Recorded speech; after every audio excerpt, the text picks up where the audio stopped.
Yo, it's a nice crib, man. You got a nice crib. You want to show me around? Oh, you got that nice hair. Quality chair. God damn.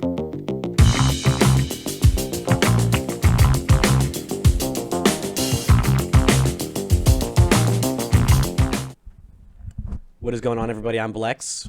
I'm Stew. And this is episode 5 of Makes Too Much Sense. Welcome. Welcome. We'll talk about the Eagles. We always want to start with the Eagles, but we'll save it for the last. Yeah. But Christmas time. I have a lot to add. Yeah. We'll talk about what Stu was up to during the game. But yeah, it's December 11th already. Do you believe that? That's the one thing that was tripping me up, is that I knew it was December, but like halfway through, and then it's like it's starting to get to the. I mean, wait, hold on. Huh? Why can't I see you? Oh, there we go. Okay, sorry. I'm looking at like the audio, and the window was minimized, and I couldn't see your microphone, and I was like, uh-oh. Yeah. We're getting your audio. I'm speaking. Yeah. But it's. I mean, for me, like, the football season, it starts to get scary around, like week 12. That's when you start to, like, really think, like, oh, no, it's going to be over soon. And then what was that? Was that just week 14? 13? Yeah, that was week 14. Week 14, yeah, so just a couple more weeks and then playoffs and then, like... Waiting. Just waiting. Playing golf and waiting. Waiting for the impending doom of the season, but the double digits in December when you don't have any gifts ordered is it's not scary to the point of like if I do everything like today, which I'm planning on doing. Same. Like if I do everything today and nothing gets fucked up, I should be fine. But do you have all your ideas picked out? How many gifts do you have to buy, first of all? I'm only going to need like 3. I'm missing one because I need to do both parents. Last year I got them like concert tickets, so this year I'm just doing a fucking. My dad got a Jeep, and then my mom has always had Lexuses, so I'm getting them like Lexus shirt and hat, nice. And then a Jeep hat and shirt for my dad. Proud Lexus owner. Yeah, and then Jeep has a lot of good stuff that like. Is his Jeep? Does he have the spare tire on the back? No. Okay. No. There's like a lot of cool covers that I've seen. Yeah. For that. That's like probably the classic Jeep gift that I think of. Yeah, he has a 2-door.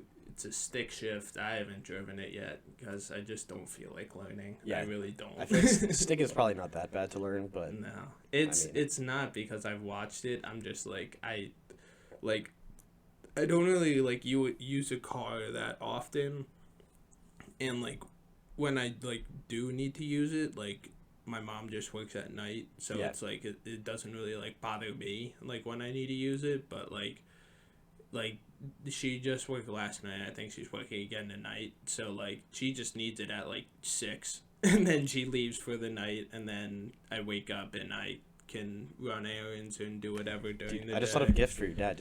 Just remove the doors from his Jeep and don't tell him where they are. But I'm like, look, like, now you can go to the beach and stuff. Even though it's the middle of December. It's like, look, I converted your Jeep. Yeah, he has a... Now you can drive around Avalon. He has that, like... He doesn't have, like, a hard top, but he has, like, a somewhat hard top, and then, like... A hard canvas? Yeah, hard canvas, and then, like, a really soft cover. I mean, during the summer, he, like, didn't have a roof on it and that whole bajazz, but, it looks like that green one right there. But, yeah. But that's what I'm getting them, both of those, and then. Is this it right here? Honestly, it looks more like the military ones than like any of those up there. Why can you buy this on Amazon? It's like a little model. Is this what it looks like? Wait, what is it saying? It's saying the soft top for a 2-door Jeep, but yeah, getting them those two things.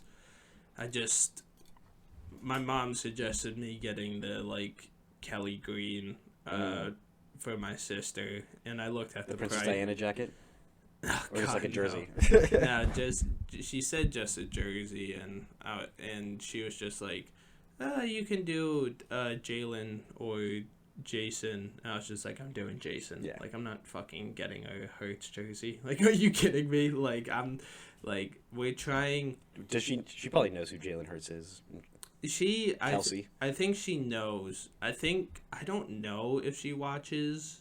Like, I would doubt it if she watched, like, the actual game. But, like, she's, like, familiar enough. And, like, we always, at least me, I'm always, like, pushing for her to, like, to date an offensive lineman instead of, like, a wide receiver type of person. But there's a metaphor for life in there somewhere. No, yeah, that is, like, my main metaphor I use is, like, don't date the QBs, running backs, and wide receivers. Date the linemen. Like, that. Those are the guys. I always say, once when a guy, like, is like, what the fuck? How did I bag this shit? Like, they're not gonna mess around with that. Because guys, like, the wide receivers, quarterbacks, running backs, all that type, they're gonna be like, I can get another one of you. But, like, the linemen, they see, like, if they bag a hot chick, they look at them and they're just like, the fuck? Look at Jason. Met on Twitter. Tinder. Tinder. I can't even speak. Tinder. Yeah, that's that. Like back when he was just a giant, like, hairball. Yeah. Who was the well, I won't get into the story. You can go watch their podcast. But one of the linemen carried. Oh, yeah, Bo Allen. He was a a D lineman back in the day. Yeah. So I'm just biting the bullet and getting her Jason Kelsey, Kelly Green one. That's, I think, my most expensive one. And then my what would that be called now? My brother's fiance. Your sister-in-law. Sister-in-law to be in the next couple years, but I'm getting her. My brother has, like, a pair of, like, the Blazers, like the Nike Blazers, the high tops.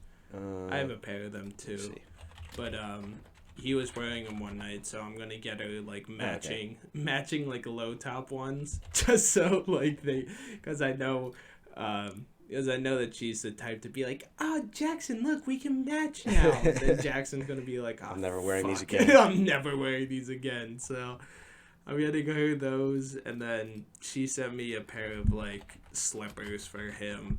So, pretty slick. Yeah, 2 pairs of shoes for them. And then we do, like, a Pollyanna. And I have my cousin Teddy, and I'm still stuck. I have no clue what to get him. He's a college kid up in I think he just goes to, like, New York University. I don't really, like. Is that, like, actually in the city, or, like, in the middle of or like Penn State, like, in the middle of the state? No, I think it's, like, New York City. But I wonder if that's even enjoyable. Like, there's, like, you're in the city, it's Philadelphia. Yeah, but there's New York. It's like a whole different. Yeah, that's a whole different animal. That's like. It's like a different planet. I mean, that's a whole fucking island. That's a fucking city. Philadelphia is just like a little, like, corner of the state. That is barely holding on, basically. But the people of Philadelphia are out on the streets today. There's a lot of people outside the complex saying sell the team and all this stuff. Yeah, after people. 2 bad games. Yeah. As far as my Christmas shopping goes, I'm probably going to have to get, like, 3 gifts. Lucky for me, my dad bought himself his gift that I'm just going to pay him back for, so that's love that. And then also me and my sister kind of have a mutual understanding where it's like we're both, like, trying to save money. Yeah. So it's just like, you know, I'll get you something, but it's not going to be, like, anything crazy. And then for my mom, she's also, like, I'll have to get her, like, you know, something that for my sister I could literally get her a pack of gum. Yeah. And she could give me the same thing. We'd be like, thanks. Thanks.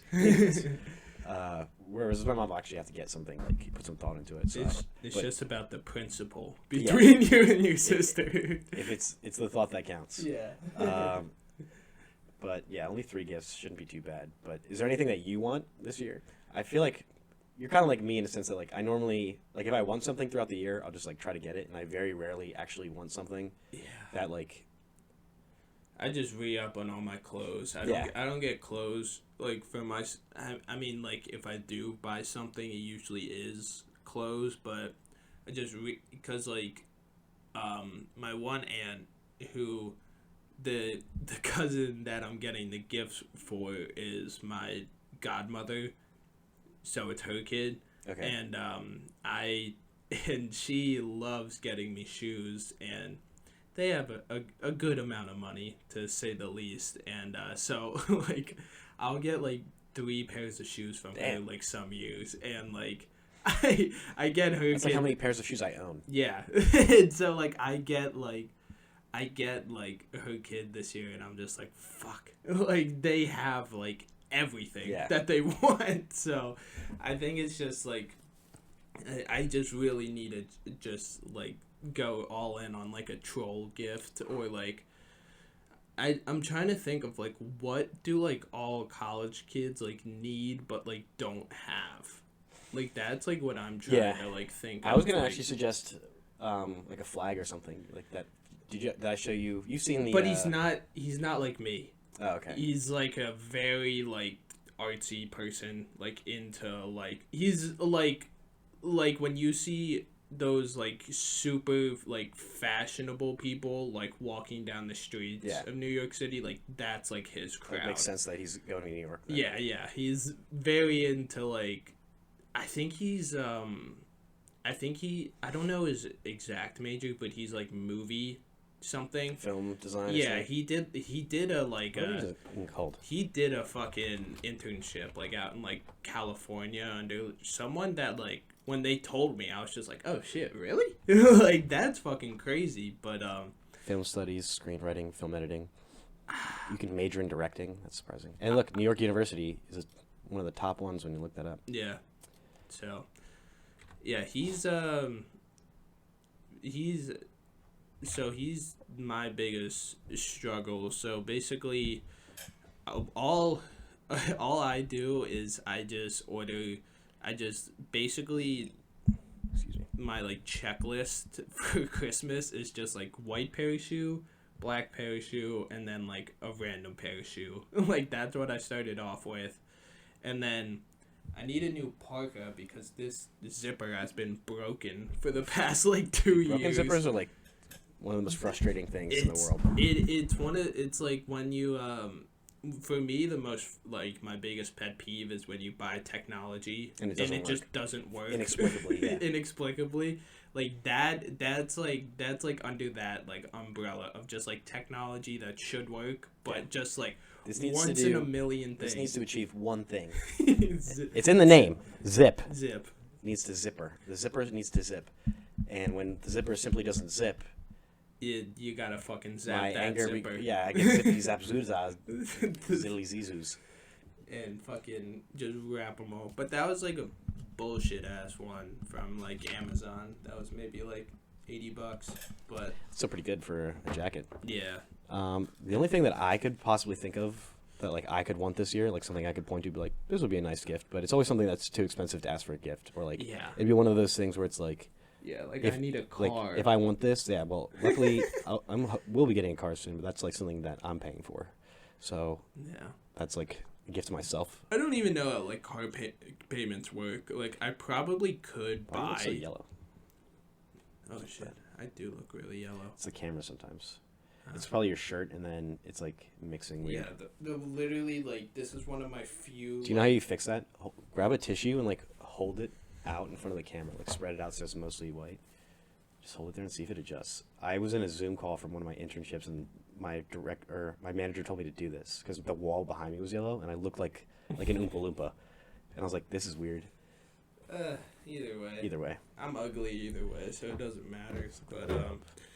But yeah, I literally, this is like one of those like jackets that I see in my closet that I'm just like, maybe it's nice to not wear like all black all day one of these days, so let me just wear this instead. But now you're an Oompa Loompa. Yeah. The new Wonka movie. But wait, I forgot to say what I wanted for Christmas though. Something that I could point to is the Quest 3, which is like the new. Oops, this is like the new. Oh, it's just a new VR headset from. Oh, but this is like from Meta. Yeah. Right? Yeah. And I mean, I wanted to the Quest 2, but then I was like, they already said they're like planning the Quest 4, so I was like, let me wait for the next generation, and hopefully by the time it comes out, which is now, I'll be able to afford it for myself. And I actually don't know how much it costs, but I think this would be a really fun thing to get, because like I already have like a nice PC, and that's kind of always going to be the main thing I want. Yeah, there's more pieces. More pieces to upgrade the Master Race. PC Master Race. The Master Gaming Console. It's actually a lot cheaper than I thought. Well, only $500. Yeah. I mean, when these first started coming out, like, you'd have to spend like $1,000 or more. You see that? I would totally get this. This is one video that's going around on Twitter. It's like some guy just like, he has like a VR headset going on.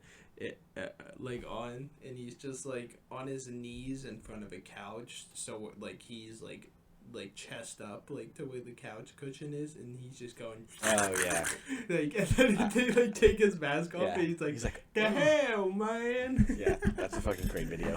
That video is so fucking funny. But that's just wild thing to do. But I don't think that's that though. Like that has like real like games. There's like, ones that you can get that like because your phone can do that, right? Yeah. And there's headsets where like you literally just slide your phone in there. Yeah. But this is like the latest generation of VR, AR stuff. I'm wearing the thing. I know Pat McAfee, they always talked about like the boxing, and that's how they would just like work out. Basically, they would just be like, bro, I get in there and I'm in there for like a half hour, and I just like take the mask off and I look down and I'm just drenched. That's the other thing. Like sweat. I wonder if they considered in the design, like, because there's a lot of active games, like even like the lightsaber, or whatever it's called, that game that like it was one of the first ones to be introduced to VR. Yeah. Like even that game, like you play that for 15 minutes, like you're sweating. Yeah. You're sweating. I mean, those like we had one of those things back in high school where it was like, if you like broke your foot. Like if you actually like work out on that thing, like that shit probably like fucking hurts. You're describing like this. It's basically like a stationary bike. Yeah. But instead of having the pedals down by your feet, by your hands, in case in the off chance you broke your leg or something. Yeah. And you couldn't like do cardio anymore. This was the cardio you'd have to do. You just like literally crank this thing. And then our fat gym I wonder if they've us. considered like materials that are sweat resistant, because I feel like if you play your Quest for 2 hours a day, which is not even that much, you start sweating. That thing's gonna be grimy. Yeah. It's gonna be disgusting. Ugh. So that's something that actually we'll have to look into if I want to get it. Cause like it's something that like if I'm gonna get one, I also want it to be like something I can have for a long time. Like I don't want it to be like an iPhone where like when the Quest 4 comes out, like this thing is basically useless, which I don't think it will be. But I mean, who knows? Fucking delaying the things, the Quest on purpose after 2 years because they make them terrible. I'm pretty sure you can also plug it in to like your computer if you have one to make it like better for playing more intense games. Like there's like space games that have VR options. Like I think there's this one called Star Citizen.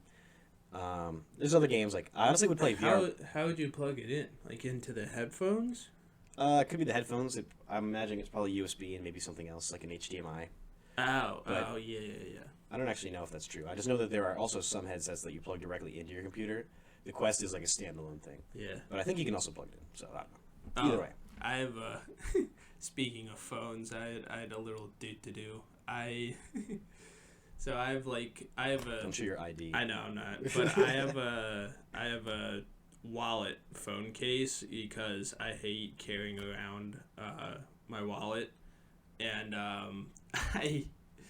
I went to go like check my phone the other day, and there were 2 cards up here, and now they are just missing. Oh no! And I noticed it at work, and I was outside.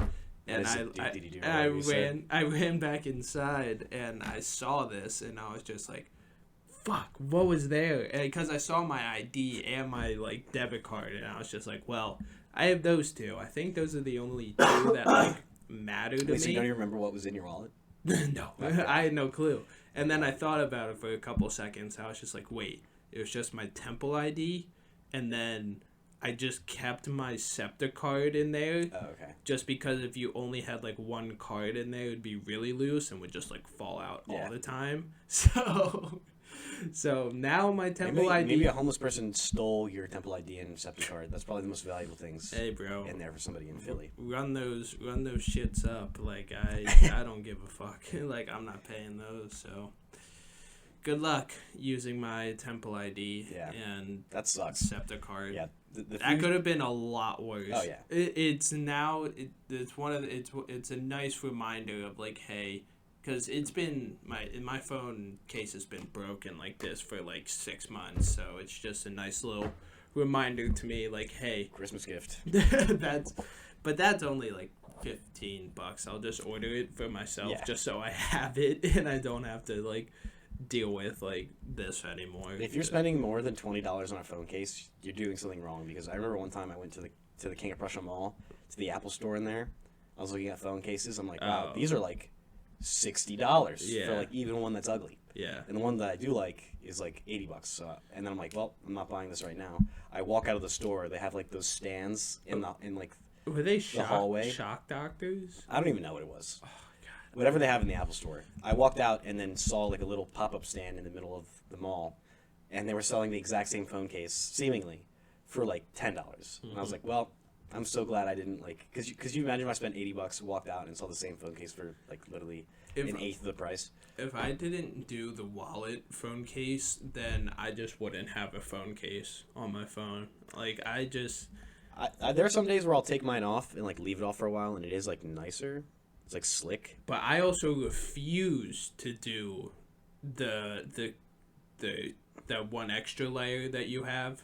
That makes it bubble up in the corners. Well, yeah, this is... Oh, my God, dude. That drives me nuts. So, you can see my screen protector is all messed up. And it's not because... Like, there are bubbles, right?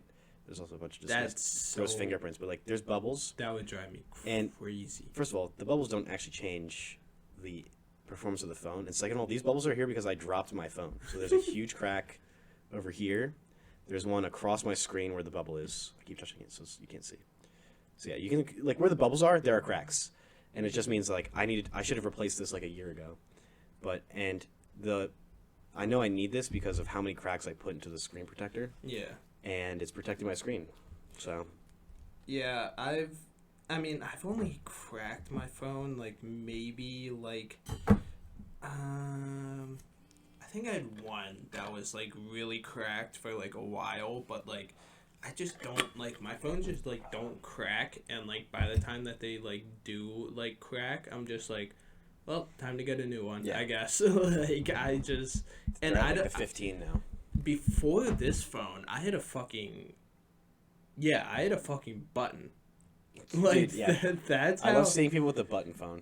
My one coworker still has one, but, and my brother used to have one, like, last year, but, yeah, What was the last one with a button? I wait the 7. I had the 7 Plus. I think the 9 is when they stopped doing them. But I go forever without, the iPhone 8. Interesting. But I had the 7 Plus, and before that, I had, like, I think my first one was, like, the 5. Mine was a 4S. The 4S, yeah. Do you know what the S stood for? No. Siri.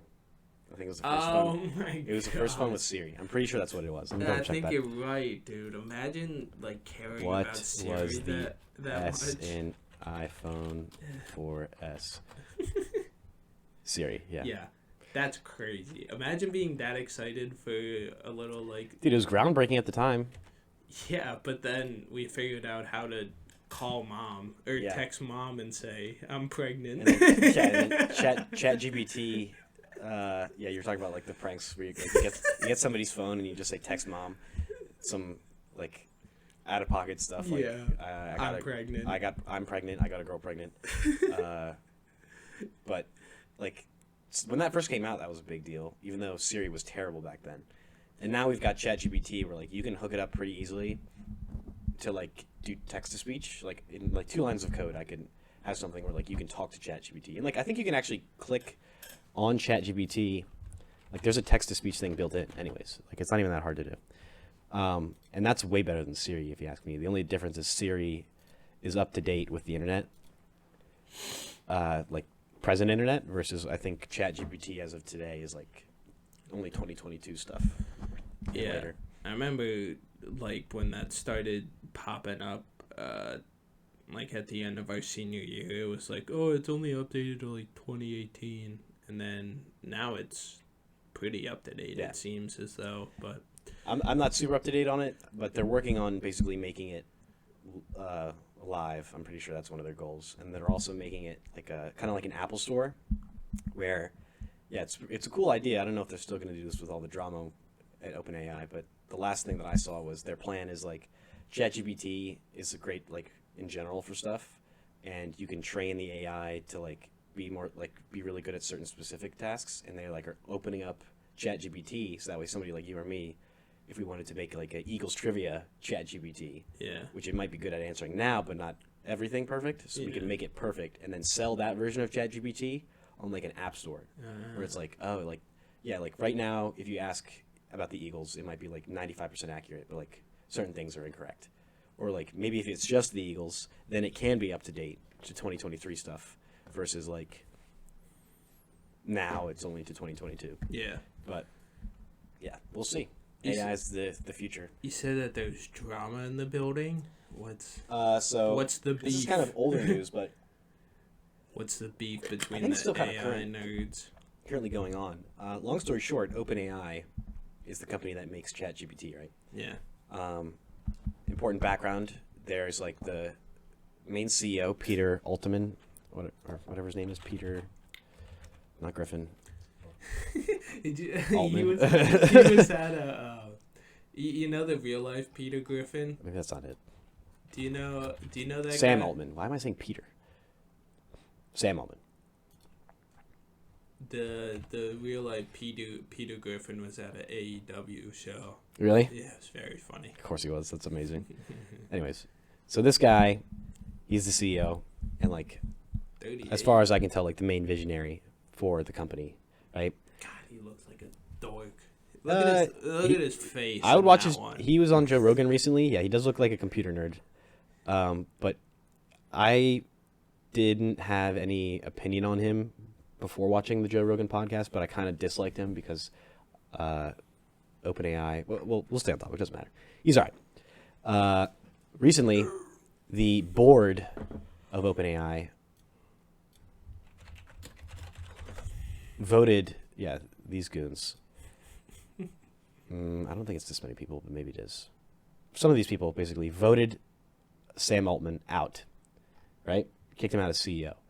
But, like, it was kind of like a cloak and dagger type, like, backstabbing thing, where basically it was a shock to basically everyone but the people of the board. Yeah. And Microsoft, who owns, like, 49% of the company, found out, like, a minute before everyone else. And they were like, no. Yeah, they're like, that's not good. And once they kicked Sam Altman out, Microsoft immediately was like, all right, well, you can come work for us. Just do the same stuff with like 10 times the amount of money. And then everyone, like all the employees of OpenAI, like signed this petition. I think like 80% of them, something like that, said that if they keep this like firing permanent, then everyone's going to leave. Oh, and just go run over to Microsoft. Yeah, probably run over to Microsoft. So the board now is on the out, and Sam is back, reinstated. Really? And yeah, that's kind of like the drama. I don't know if anything else is. I haven't like looked at it in probably like a week or two, but that's like basically the summary of what's happened recently with OpenAI. And this came like days before, like he got canned days before or days after he did like this like Steve Jobs type presentation about where OpenAI was going with like the Apple Store stuff that I basically said. So, you know, interesting stuff. It's interesting because, you know, ChatGPT and AI stuff is the future for sure. Like, I never thought that something would kill Google in like 10 years if Google did nothing. Like if Yeah. Google didn't invest in AI anymore, they wouldn't be a company, like probably like in the next 5 years, which is crazy to think about. Yeah, but don't you think that they're kind of at the point of being like the head of the whole entire, just kind of like internet conglomerate, that like anything that's under the internet like sphere, like they can like own? Yeah. Just like become almost that. Because I feel like that Google doesn't really like have, it's not like that they're like a burger joint that just like out of nowhere is just like, oh, we see Chick-fil-A's blowing up. We're now Chick-fil-A now. It's the internet. The internet's not like that to where it's just like you can't switch. It's just like most things you can if you have the money, which Google has. Like, and Google's also got their fingers in like everything. Like you'd be shocked at like things that are like Google-owned businesses. Like they probably have like farming. Isn't Uber? No. There's been something like crazy about that. That what's his face is. I think it's Bill Gates is buying up like all the farmland in like the middle of America. Oh yeah, because I heard about that too. And when I heard about that, it was partly because like China's doing the same thing. Yeah. So it's kind of to combat that. So thanks, Bill, I guess. But yeah, I don't know. That's like some stuff that nobody ever talks about. Did you see that they're also like, I don't know if they're limiting or limiting the like companies like I don't think Vanguard's the right company, but like companies that just buy like entire like housing complexes and just like rents them. Yeah. Like they're not letting that happen anymore. So hopefully within the next 5 years the housing market is going to completely like crash back down to where it's like consumer to consumer and not just like consumer to big. I didn't hear about that, but I did hear that like realtors that are working for buyers of homes got like there's like a class action lawsuit that like basically said that they don't do anything, which is, you know, compared to like a realtor that's working for the seller of a home does way more work than the realtor that is working for somebody that's trying to buy a home. Yeah. And before the buyer's realtor and the seller's realtor would split the commissions 50-50, but that's like not fair at all. Yeah. So basically the class action lawsuit was like there's this thing called Zillow and that's your job. Yeah. So you're not getting 50% of the commissions anymore. Yeah. That is bullshit. Yeah. Especially like I mean it's not like Zillow has been around particularly long, and it's not like I really know anything about the real estate market anyways, but yeah, it is bullshit. I can see how it went on for so long, but like I don't know. It's not something I would really think about until I maybe bought a home. Yeah. And then I'm like, why is this idiot that like didn't do anything getting like $10,000? Yeah, but like it's I don't know. I feel like it makes sense to where like the sellers should get more than like the buyers, because like I feel like the sellers, if the seller has like a date to where they need to like complete the like selling or whatever, it's a much harder deadline than people buying a home. Like I would assume. I don't know if they do deadlines too much. I'm sure there's like a window. Like I need this sold by January, but maybe there is deadlines. Oh, I know a couple people that have been like moving around like purchasing things, and there is like there's one person that wanted like a certain date, but luckily, it's so weird sometimes to where like some people it could literally be like the same exact area and it takes like forever for them to sell it. Yeah. But then some people like literally it gets sold before it even goes onto the market because someone is just like, hey, like I want that. The seller realtor probably has some names of people that they also know are trying to buy. Yeah. And they're like, yeah. Mm-hmm. And they're like, yeah. Yeah. I just know that my dad like connected like two people because he knew someone that was selling and then knew someone that was at his work that was just like, hey, I want to like buy in this area, and my dad was just like, funny enough you say that. Like I have someone he's perfect. He's a seller's realtor right there. You should have gotten commissions. Yeah, I mean that would fucking be great. Yeah. I would apparently there's like the current situation from like a 10,000-foot non-business major view that I currently possess, mostly from Twitter videos and stuff. I'm a is non-smart, non-educated the economy, person. like the government is trying to combat inflation, and inflation has been going down, but when inflation goes down, I think... Hold on, is that a good thing? Yeah, so inflation is like... So inflation going up is prices going up too?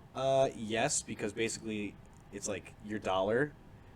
It's like how back then, inflation, the reason why back when our parents were kids, they could buy a burger for 50 cents, and now it costs like $4, that's inflation.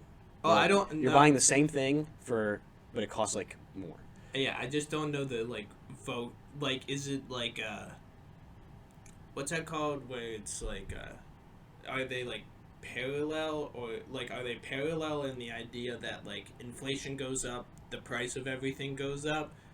Or is it the other way to where inflation is going up, which means the dollar amount is going down? I think they go up together. They go up together? Increased inflation is, the consequence of that is like things cost more. Okay, yeah. That makes sense. I thought it was that way, but then like there are like some phrases that are like that I, like, being a non-educated, non-smart person, like I just get confused. Yeah. And I just want to make sure that I'm not being a tism. Yeah, I'm not going to get into it too much, but basically there's like a dance between inflation, and the government wants to keep inflation down, but the fact that inflation is down is driving like the stock market to like rise, like something artificially. Like it's not really like businesses are doing that well, it's just kind of like the way inflation's going down, so stocks are going up, and then there's also the interest rates that are really high. So those three things are kind of like doing some sort of dance right now. Do the thing. And there are like, I think actually tomorrow and then like this week, there are 2 announcements from like the government agencies that keep track of all the statistics and the like money people. Yeah, the money people, the Federal Bureau of Money, if that's the thing. But basically, they're gonna like announce like if inflation has kept going down, and depending on if it did or didn't, that's gonna affect the stock market. And then also if they increase rates or lower them or keep them the same, like that's going to affect the stock market. Basically, Sleepy Joe wants to wake up. It's literally it seems like like the economy is directly connected to what the government decides to do, but like it's kind of a lose-lose where like they're trying to keep inflation down, but that's driving like stocks to artificially like increase, but they also like to combat the stock increase, they'll increase interest rates, but they're already really high. So like it's like a whole. So if it was easy, then we wouldn't have a problem. Basically. It's just a battle between the people who have a lot of money and want to keep all their money versus people who don't have a lot of money. It more feels like want to keep it. It more feels like you're in a sinking ship, and there's 3 holes, and you have 2 fingers to plug the holes, so you can only really do one. Yeah. And like, okay, this part of the ship doesn't have that much water, so I'm gonna move my finger over here, and that can like fuck up for a little while, and I fix these 2, and I get the water out, and then I gotta plug this back up. It's like literally like, big boop boop boop boop. That's what it feels like. Yeah, I don't know shit about shit, so don't ask you. Yeah, questions. that's just like.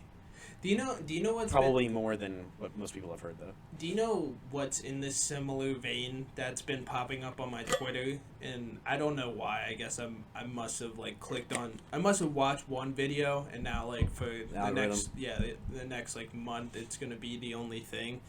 I've been having a lot of Illuminati shit pop up on my Twitter. Yeah, just like a whole. That's bunch definitely of, an algorithm thing. Yeah, it's a whole bunch of like conspiracy stuff, and it just reminded me. If you go onto Twitter and just look up Illuminati bot, Illuminati.bot, well, it just reminded me because it was. That one right there, Illuminati bot. I was thinking. Fuck. Oh, there apparently there's. I was watching this one thing, and it like was basically like there's these card packs that are just filled with like bad people. Oh really? Like, yeah, that's so funny. And like one of them was a card for J.D. Rockefeller. Or really? something, and everyone was just like, why is he a bad guy? Yeah. I didn't really look it up, But someone like brought up the Titanic, and apparently for the Titanic, like there's one guy, there's of course a conspiracy theory that like there's one guy that like wanted to overthrow something. I don't know if it was the entire government or just like some sector of something, but he wanted to overthrow it, and the meeting was supposed to be on the Titanic, but then the day before everyone pulled out and didn't tell that guy, and that guy got on the Titanic, and of course the Titanic sunk. But yeah, that's a fun conspiracy theory, but I would say like it's far more likely that the ship that like the biggest ship ever at the time that just happened to hold like however many thousand people just like, crashed. One of them is going to be a weirdo that like could be considered like, oh, well, they're trying to kill him, but like I think sinking the biggest ship ever at the time is probably not the best way to go about killing somebody, especially back then. Like we were talked about last time, like how easy it is to be a serial killer now, or how hard it is. Yeah, compared to back in the back day. Back then, like you could have hit somebody in the head with a club and gotten away with it, like in the middle of the street. Like if you just like literally club somebody in the back of the head in the middle of the street, tucked it into your pocket, and walked away. Yeah, you got away with murder. Yeah, they're not gonna catch you. But I don't know. I always there's always like a whole. I saw. This is one of those things where I don't remember if it was like a dream or it was an actual video, but there was like maybe like a trailer for a movie or like a short of like what actually happened on the Titanic, and there's like zombies and shit. Dude, yeah. Like you could say it's just like some like wild stuff, but it's going to that one account. There's some sort of thing that they posted, and it was very funny. Or it was very like weird, but this account started popping off because of that one movie released, and everyone has their like panties in a bunch about that movie because they're like, oh, it's made by the Obamas, so that means you need to blah blah blah blah blah. But what is that? I don't know. So that's not the red pill. Oh no, I feel like that. It could be the red pill, but it could. They I thought like the pituitary, but that's like up here. Like, you are through the pituitary. That's where you're poking. I'm pretty sure. I love seeing those things pop up on Twitter every once in a while of a guy just getting like a literal like spear coming through his head, and they're just like, this guy is alive, and those make me laugh every single time because it's just like the X-ray and it's just a normal body, but just with like a giant rod just like through their head. But it's crazy how many like people get like literally a steel rod through their head and live. Yeah, that shouldn't be allowed. That should just be an instant death. This is a pretty. This was the one I was like looking at. These are just like the ones that pop up that are like interesting, and then the ones that pop up that are like this, and it's just like all the Illuminati symbols during the halftime show of the Super Bowl. Yeah. Blah, blah, blah, blah. And well, I'm just like, all right, to show I'm sick of this shit. Yeah, first of all, that's like some 2013 shit where like somebody did like if somebody does this, it's like, oh, that's like 666. Yeah. I don't know if that's real, but I've never ever encountered this in real life where somebody does this in real life and then somebody else was like, oh my god, did you see that? This is okay, everything's good. Boy, 3. Yeah, fucking 3 ball. Like, but what about the do you remember the monster lady? Oh dude, this is an all-time video where should I just look up monster lady? Yeah, monster devil lady. She explains how monster. Oh, the Monster energy drinks? Yeah. Look at your I have seen this before. Okay.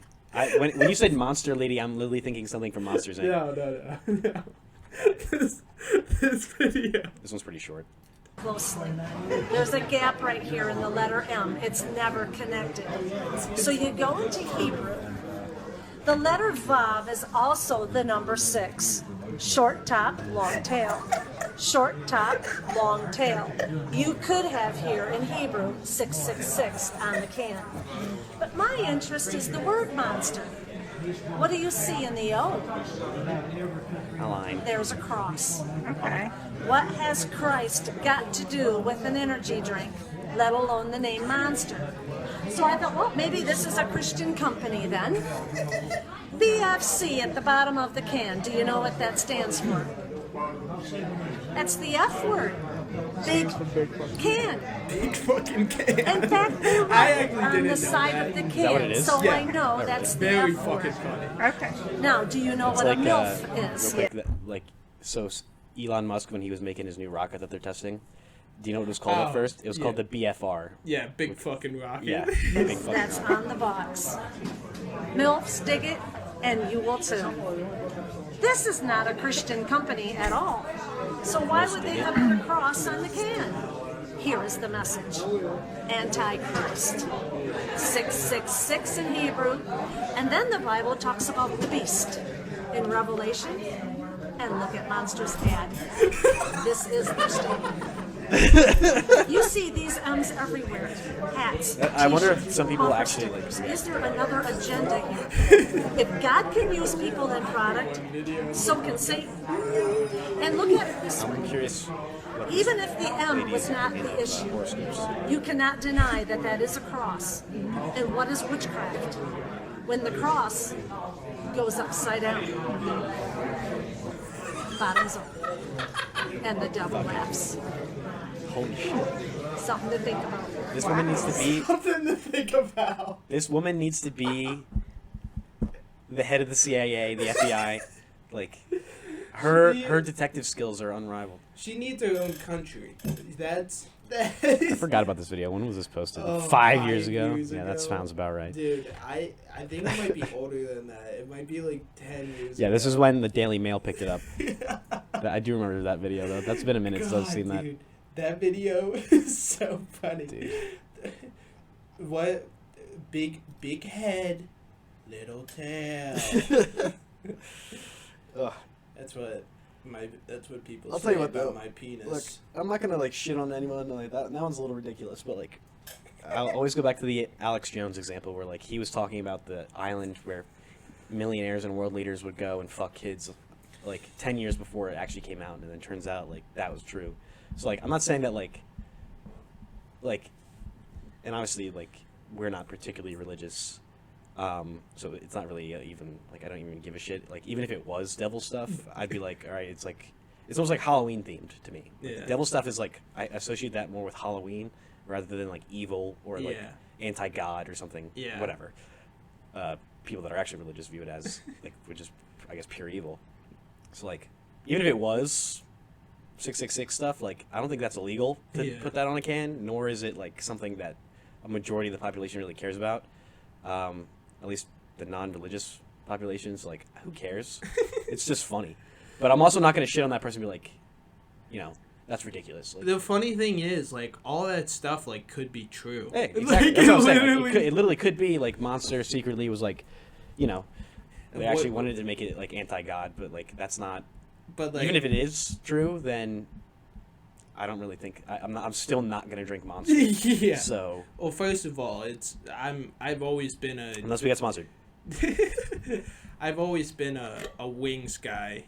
Red Bull gives you wings, so Yeah. I don't really care about Monster. Monster needs to get into the alcohol mixed drink business. Oh God, dude. And then I would drink Imagine a Monster Four Loko. Yeah.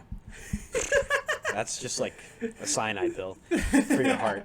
I could just put a 9mm to your chest and pull the trigger too. That'd probably feel about the same. You know that one scene of I need to watch this movie, but I just saw this scene and I thought it was funny. It's the one scene in Prometheus where he takes a sip of that river and he just melts away. Oh, yeah. It'd be like that scene, Dude, your actually, whole body. That's a would movie just that wither away. You just reminded me that I watched Prometheus and I over the summer watched all the other Alien movies and Alien vs Predator. Did you watch Arrival? Is that the newest one? Kind of. It's that. Which one came out most recently? Amy Adams. This one's 2018. 2016. No. Oh wait, Arrowhead. What the? No, just look up Arrival. Oh, that's the one with Yeah, the Yeah, one I've guy who seen this. just crashes shit. That guy, Jeremy Renner. Yeah. But I remember this. This was a really cool movie. This is easily a top 5 movie for me all time, but I don't think any alien movie will ever top this movie. This movie is it's the best. I mean, maybe because you went on this spree over the summer, you can tell me if I'm wrong, but this is the best alien movie to me. Because I think it is the most realistic. Because I don't believe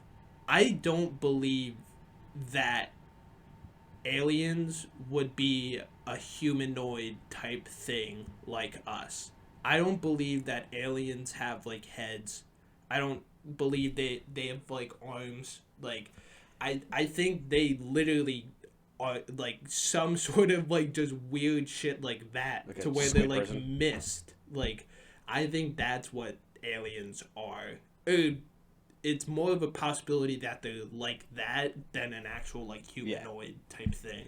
I agree with you in that. I don't think the universe or life in the universe, if there is any beyond us, I'm pretty sure there is, just statistically. Oh, I don't think it's gonna look like Star Trek. Those videos are insane. Where it's like those like here's Earth and then it just keeps backing up. It's just like what the hell? Like, so we ain't even got a shot. Yeah, like light is the fastest thing. Just a little space fact for how big the universe is, right? So there's the universe, which is like everything, and then there's our solar system, which is like sometimes people get that confused. The solar system is like way smaller than it's like a speck of dust, like a grain of sand in the oceans. Oh, there's basically. Hold on. There's a solar system, and then we are also a part of a bunch cluster of solar systems that turn into what's that called? It looks Galaxy. Like Galaxy. Yeah. Basically, so like it's actually even bigger than that. So we can. And then there are multiple of those. Yeah, we'll do like that thing where it's like a universe zoom out from Earth, right? And I'll try to pause it. Hold on, I don't think it's that one. Scroll down. Yeah, I think it might be this one. Let's take a look. Because I think I've seen this one before. Yeah, okay. And I'll mute the audio because we don't really need it. So. All right, everyone, put your education here comes on. The space. Here comes the space portion. My favorite. My favorite. So, you don't have it up. Newsflash: this is Earth, right? You don't have it up.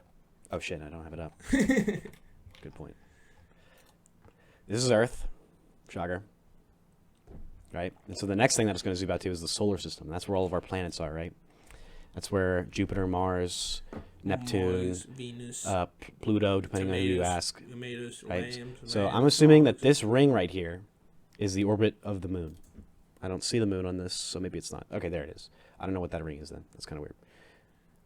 You ever feel like our moon is kind of like bitch made cat? In what way? I don't know. Like, other planets have, like, multiple of them. We got one. Okay, wait. Okay, so, real quick, it's zoomed out way further, and I honestly don't know what some of these orbits are.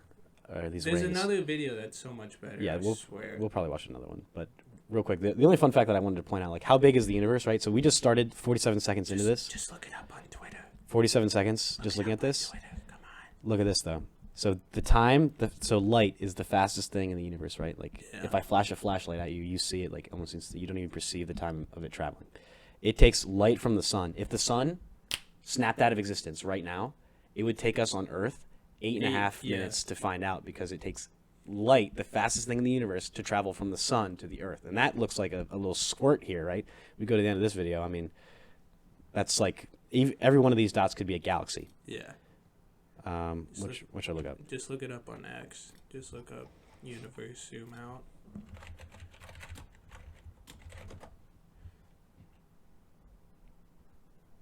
This could be a good one. I think this one's it.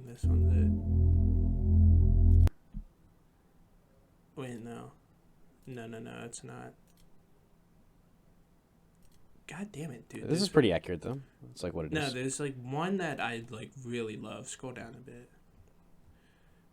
Oh, why is it always this one? God damn it. But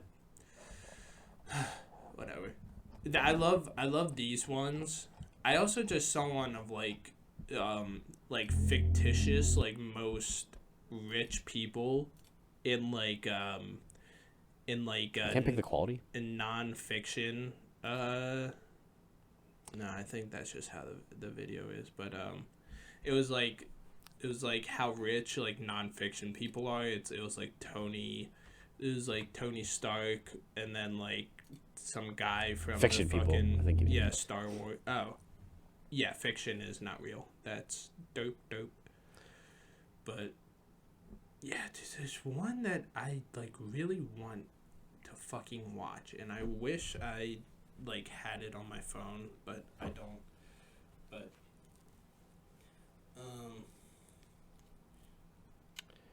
So yeah, this one. It's hard to tell what exactly is what. I'm assuming that's the sun.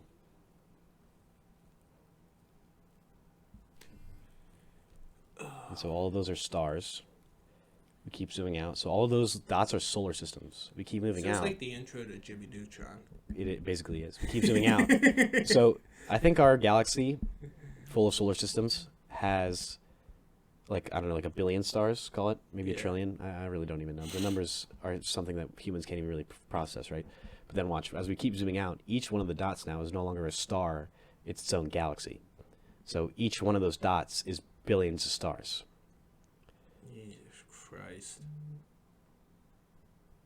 So yeah, pretty cool. Space is big, bigger than anything our minds can comprehend, and it's getting bigger as far as we know. Because the universe is expanding, blah, blah, blah, blah, blah. Maybe we'll do a whole science episode. I could talk about space for literally forever. Oh, and then the other thing that's been on my Twitter, and it goes back to our tier talk, is it's just been the just people quoting this one tweet of like racist South Park was really out of left field, and then just everyone just tweeting it with like the best like racist South Park scenes. Yeah. And holy fuck. There's some I think I actually watched this episode, but like I think it was the first COVID special where like where Cartman is, I think like, when Cartman like is like, I don't want to be around these people, and he starts like coughing on Yeah. Kyle, and then they start fighting, and then the police are like, get him, and then they shoot Tolkien. Yeah. So bad. It was so bad. But I mean, people that are still shocked by the things that South Park does, like, I don't think you really understand what the history of the show is. That scene. I don't think you understand what the purpose or history of the show is. If you get offended by anything, like, clearly they're doing something with, I'm assuming, like, they're making fun of the Palestine stuff. The episodes when they're older, those ones kind of This one's just post-COVID, so maybe not. Yeah, they had the COVID special one with the that was weed. Great, yeah. That one was funny, but Okay. I always forgot that Dude, it's clearly being suppressed here. This is proof of Google suppressing information otherwise. Or there's simply just no screenshots of that part, but I doubt it. South Park COVID special. Animal. In Order, part 1, 2, what? There were Oh, I'm not even showing everybody. parts. Damn, I've been bad with it. But that's what I've been just mobbed with the past week. Is just a million just fucking People remembering South Park is edgy? Yeah. Yeah. Do we want to react to the Vivek? I can't remember really pronounce his last name. Ramaswamy. This is more you explaining to Yeah. me.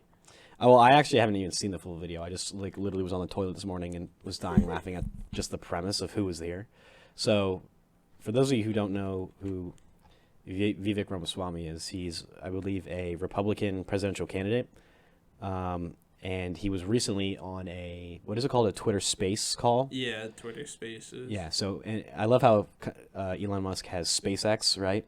Yeah. And now he's got X Space as well. Well, they added Spaces before he bought it. That was really? kind of like Twitter's. I think that was like the last thing Twitter did before he. Hold on, wait. Before we talk about this, this is like the last thing I've been seeing on Twitter, because I know the main thing that I saw is Portnoy was like, I'm not hiring Harvard, MIT, or Princeton grads anymore. Why is that? Because all the Ivy League schools, bro, they've been fucking getting. People are so mad at them because they are like. Is it the anti-Semitic stuff? Yeah, Semitic stuff. They're like, there's some quote that was just like really fucking like wild, and I was just like, what the actual like fuck are they saying? And it was like basically just like, we are not going. I think it was just like basically like, we're not gonna do anything about anti-Semitic comments, which was like not great, I think, from like everyone's like standpoint. So that's one of those things that I saw, just like it was on the side of that article, so that's the only reason why it reminded me. But shout out to Ivy League schools and the they're raging anti-Semitism. They're raging anti-Semitism, and this is just more of a personal thing, but when back in high school, when everyone got denied from the Ivy League schools, and just all the kids were like, yeah, I'm probably gonna have to choose between Harvard, MIT, and like whichever one gives me a full ride, basically. And then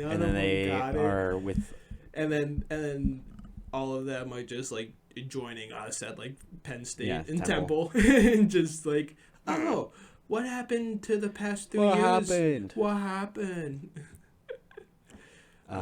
Before we get into this, can I go pee? Yeah. We'll take a little break. And we're back. Okay, so we'll go back to the Vivek peeing on a broadcast that was there was like over 100K people watching this when this happened. But I was thinking about this when I was peeing just a minute ago. Say a word that rhymes with Vivek. Vivek? Or is it the new orange? Because it's a last syllable, Vec. Anything rhyme with Vec. Vivek. Just spec. Deck, spec, rec. Rex, Vivek. Heck. Heckin' Vivek. Yeah. I'm sure he was like, oh heck, when he realized he was pissing on, so let's go, here, wait, look it up really quick. Vivek peeing. Alright, let's see. I'll put the audio there. Okay. And none of that's true. So our children. So wait, before we get into this, it starts off with Alex Jones talking. Before we get into this, so the reason why I wanted to talk about this was because I wanted to talk about this. The cast of people that are in this call are hilarious.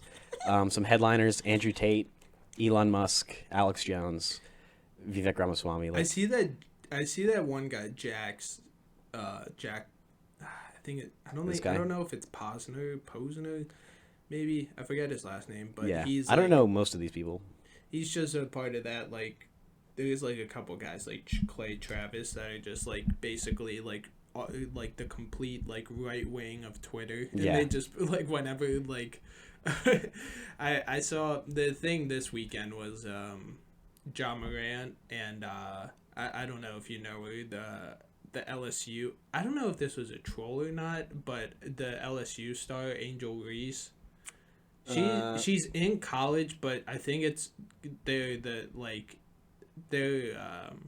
they play forever in college, especially now in NIL. The women's, they play until like their seniors, so I think he's like younger than us, John Morant. Yeah, there's a couple people that now we're older than he's NFL like stars. he's like, I think we're older than Kenneth Gainwalker. Gainwalker. Why do I keep saying that? I've actually done that like 50 times. Kenny Gainwell and Kenny Walker. It sounds like Skywalker or something. You're trying to say like White Walker. It's like the White Walker of them. I think it might be because of Star Wars Skywalker, or like, and then Gainwalker. That's what I mean. And they share the same first name. Yeah, exactly. Kenneth. That's why I've said it like 10 times. Like even during the Eagles game yesterday, I was like, God damn it, Kenneth Gainwalker. Are you talking about Gainwell? Gainwell, yeah. Okay, Kenny Gainwell and Kenny Walker. But you don't usually say it when you talk about Walker, though, right? It's the only one you're saying. No, I did both. You did because I'm trying to talk about Walker on the running back for Seattle. Yeah. But anyways, okay, back on topic. This video is funny to me just because, one, it's a presidential candidate like peeing on a live stream to millions of people. And also, who else was on this call? Elon Musk, Alex Jones. So let's take a listen here. I'm curious. Oh no, wait. I didn't complete what I was saying, but that group on Twitter, like, they just saw John Morant. Like, apparently they're dating. I don't know, but that's controversial somehow. Yeah, because they like forget that like NBA players can like be the age like below 23, and so I don't know how. Do a quick little research of just how old is John Morant and then how old is Angel Reese, but that part of Twitter just hopped on it right away. 24. How old is Angel Reese? Angel and then REE, yeah. 21 and 24. So that's literally. If somebody's in college, who cares? If they're both over 21, who cares? People actually care.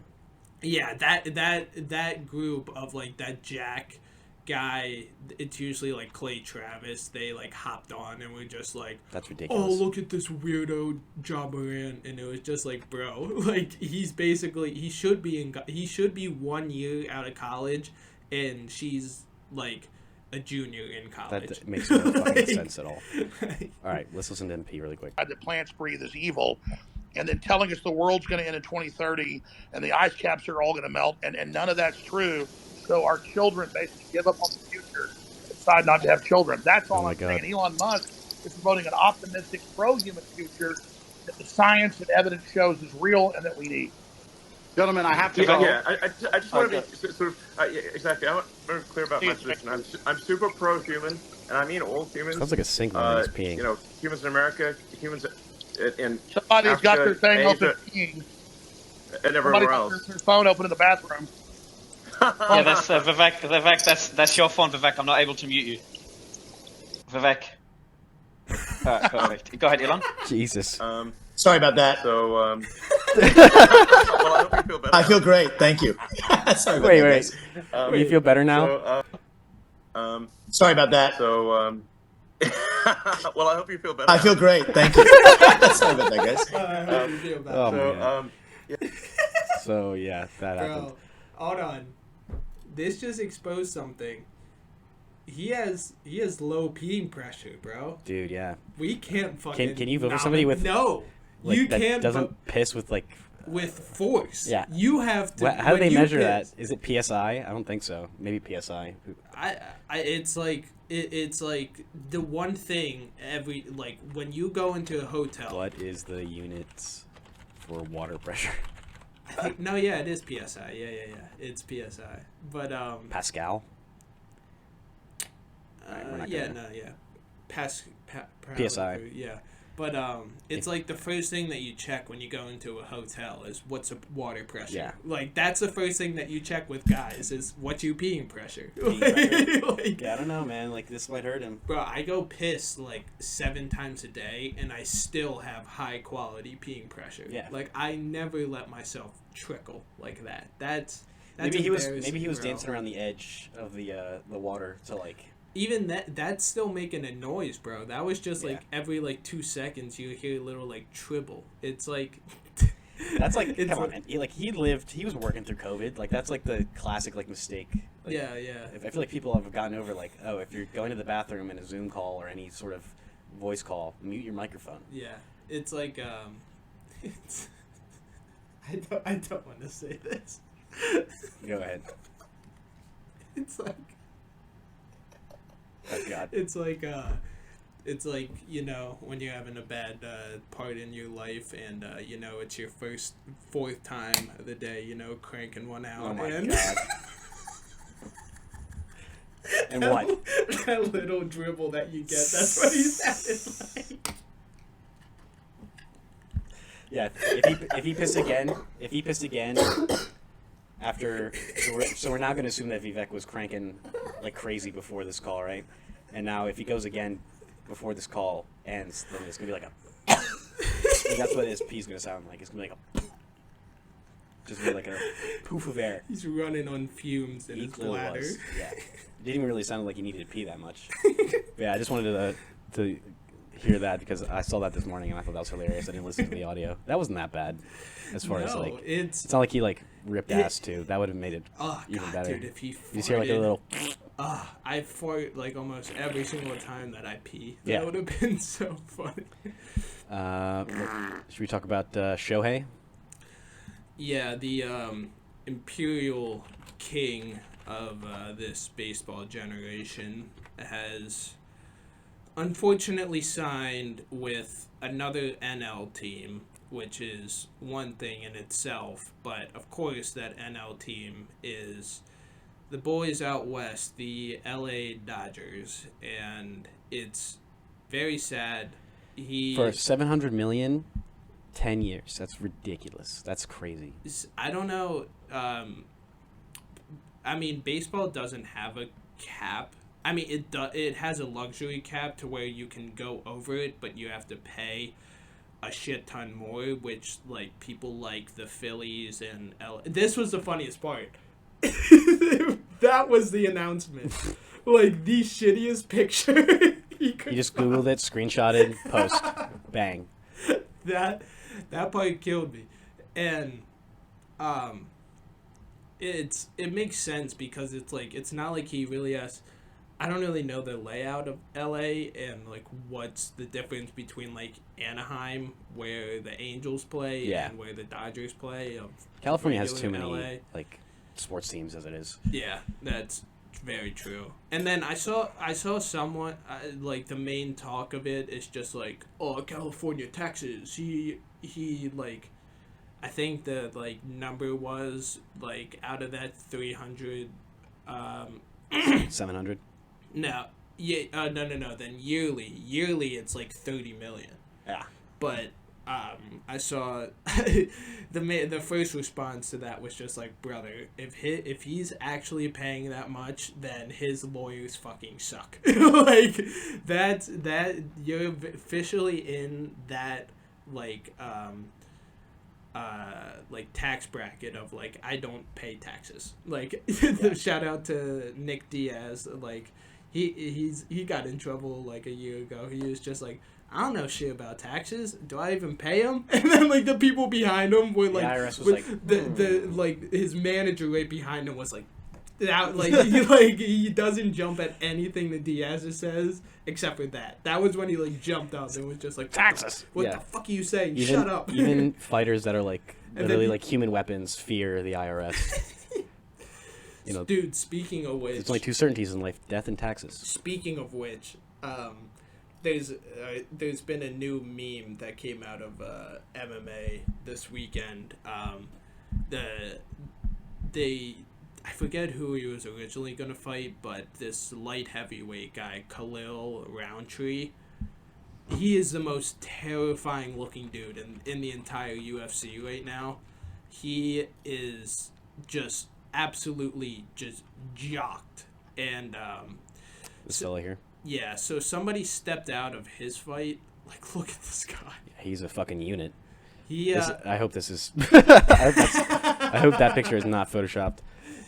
But this is the coolest part is he was fat. Like, look at that picture, right there, right there, right there. Here. Yeah, like he was fat. He doesn't look too fat. There are other pictures. He looks definitely more plump. This looks like pre-post cut. Yeah. He looks.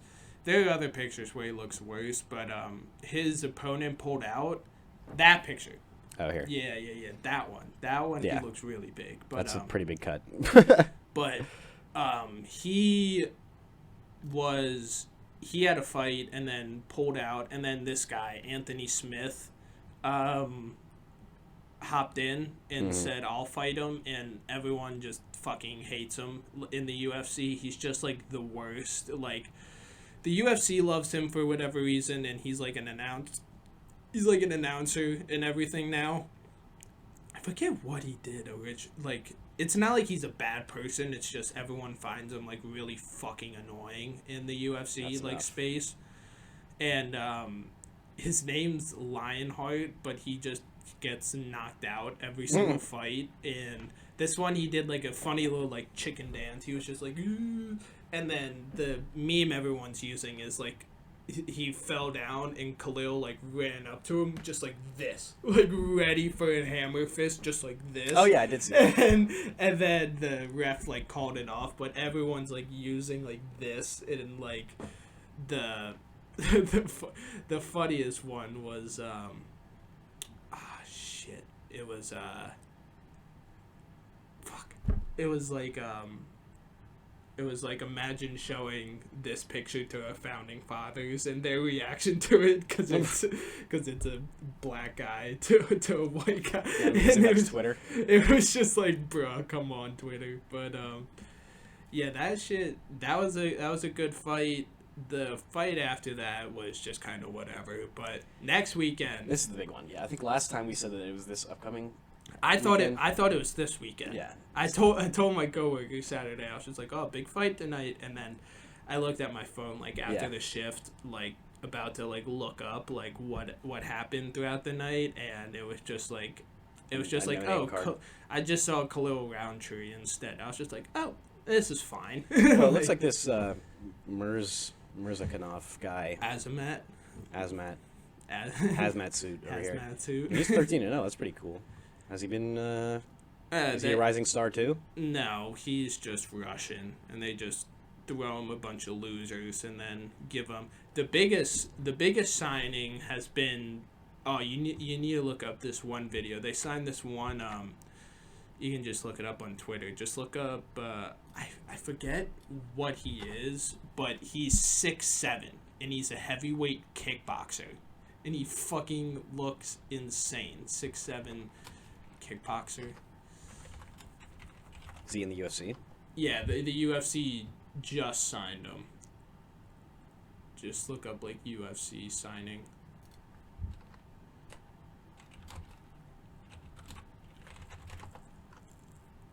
Not 6'7" kickboxer. Just look up UFC signing. It'll probably be there. But First video that pops up. Hasbulla is officially entering in the heavyweight class of the UFC. And CM Punk classic. That guy. This guy? Yeah, that guy. He's huge, bro. Try to click on it and scroll up. Yeah. Look at this guy, dude. He's huge. Boom. Just like Jesus. 5 seconds. Is he a heavyweight? Yeah. Wow. Oh, damn, bro. John Jones. Look out. I mean, he's literally fighting like Joe from accounting. Yeah. This guy's bouncing all over the place. That was a punch to the back of the head, but fuck it. Oh.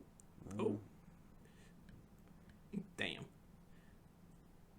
This one was the most recent one. Yeah. Oh, god damn. Fucking Robulis something. But Cuban, that's what he is. But but yeah, Shohei Ohtani, not great. I mean, the Dodgers like literally have I heard they have a very stacked roster now. Yeah, I mean, it was stacked last year. I mean, just nobody decided to show up for the playoffs for them. It was Freddie Freeman, who, like, if Ronald Acuna just didn't exist, he would have won MVP. Mookie Betts, he literally just has, like, insane power. I don't know if it's like now. He always had power, but now it's just like insane because you just get dad power, I guess. Like when you get older, old man strength. And then they have a center fielder, James Outman, who's pretty good. They have this one guy at, I forget if he plays second or third base, but everyone calls him Max Munchie because he's just a big boy. Yeah. And he just like he's like the Kyle Schwarber of LA. Like he may not hit a lot, but when he hits it, it goes far. So yeah, definitely not what you want to see when the Atlanta Braves just have their entire roster for the next 10 years. the one thing that was nice was Juan Soto went to the Yankees, which is just like boo Yankees, but it's fine. He's in the AL now instead of like facing the Padres every year with him. They stink now, the Padres. They're going to just be mediocre for life. They're the Panthers of the NFL. They think that, I mean, what is like the general time frame compared to like for NFL? Like you can be terrible one year and then almost turn it around completely in like the next year, depending. Like how on average, how bad are MLB teams for when they make like Padres level moves? Like 3 years? Can they turn it around in 1 year? Does that happen a lot? Dude. Or is it more like a 4-year rebuild? Bro, the worst rebuild is easily baseball. It's easily the hardest. Easily like, because first of all, you can't trade picks. Really? Yeah, you can only trade players. So, and it's also hard because now the draft doesn't matter as much. And why is that? Because of international play, because the international players don't go into the draft. You just sign them. Yeah, you just sign them at like the age of like 6. There are more rules on it now, but like people were signing when they were like 14 and that type of shit. Yeah. So it's like it's one of those things that it's like it's good because you get like the international, like a lot of the internationals from South America, like they don't really have much to like the only way out legitimately is baseball. So it is like nice seeing that, but then the people who do that are the Astros, the Yankees, the Blue Jays, the Dodgers. Like they're like the rich just keep getting richer in the current system. So, and especially with baseball, like if you draft a kid out of high school, they could just not go to you and just go to college. So like baseball to me, just from like a 10,000 foot view, you can, the thing is like if you have a guy and your team sucks and you trade him and you get like a million like things in your farm system, you can like do that, but it's just like, do you have the guy? Like you need to have like someone to trade to get a better farm system and building a good. And the thing is like you also like it's about the players that you have in your farm system, but it's also how good are your coaches in the farm system, because some farm systems are like amazing, like they do like crazy work with their players, and but like some of them it's just like, well, I'm just going to die here because like I will never like get any better. And that's a topic of discussion. That's the main discussion that was like 3 years ago was like not bringing your star players up even though they're good enough to be in the MLB, just because you want to keep them for longer. Keep them on your AA team or something? Yeah, because if you keep, there's like there's a certain amount of games that you play that once when you play them, you are no longer like a minor leaguer anymore. You're now like a major leaguer, and you whatever clock that is like starts to when you get into free agency. So there are teams like the Cubs were holding back Chris Bryant because he was so good, but they just kept on playing him like 62 games when it's like 67, so they could keep him like under like contract longer. So that's a main problem with baseball, I think, to me, is that so like, these teams up here, like it's crazy that the Yankees are how many more billions, like literally double the Phillies in valuation. Is that from like ticket sales and shit, or is it more like ticket sales? I don't really know like what like the donor thing is. Like I don't know, like, and it's also just like owners. So, like the Yankees owner is like a bajillion quadrillionaire. I don't know who owns the Dodgers. I forget who owns the Red Sox. The Cubs, I should know who owns them, but they get like some shit sometimes, but they I think they're really since they didn't get Shohei, I think they're going to go all in on Cody Bellinger and try to get him back. But they're kind of at a dumpster fire spot. The Giants suck. I don't know what the fuck they're doing. The Mets, they're the Mets. The Braves, that has probably doubled since the World Series win. Really? They're probably at like $1 billion, but now they're probably actually at like a flat $2 billion, and then they probably went up like 7.5. And then the Astros, I think they were probably like negative. Like before they started winning. Yeah. Like they're the Golden State Warriors. Like they didn't have like any valuation before. Where are the Astros? I just saw them. Oh, here we are. Oh, yeah, right above the Phillies. Yeah. It's crazy how bad the Angels are. It really is, like how like poorly they just use their fucking money just to have Mike Trout and just never do anything. It's weird how the champion this year went down. Or they got bumped down a spot. At least they didn't increase their value, it seems like. Yeah, this also might be out of date. Yeah. It's 2023. I mean, the Texas, they'll go up eventually, but they were in the downspin for like forever. They used to be one of the like premier teams, but now I don't really think that they're like that much at the top.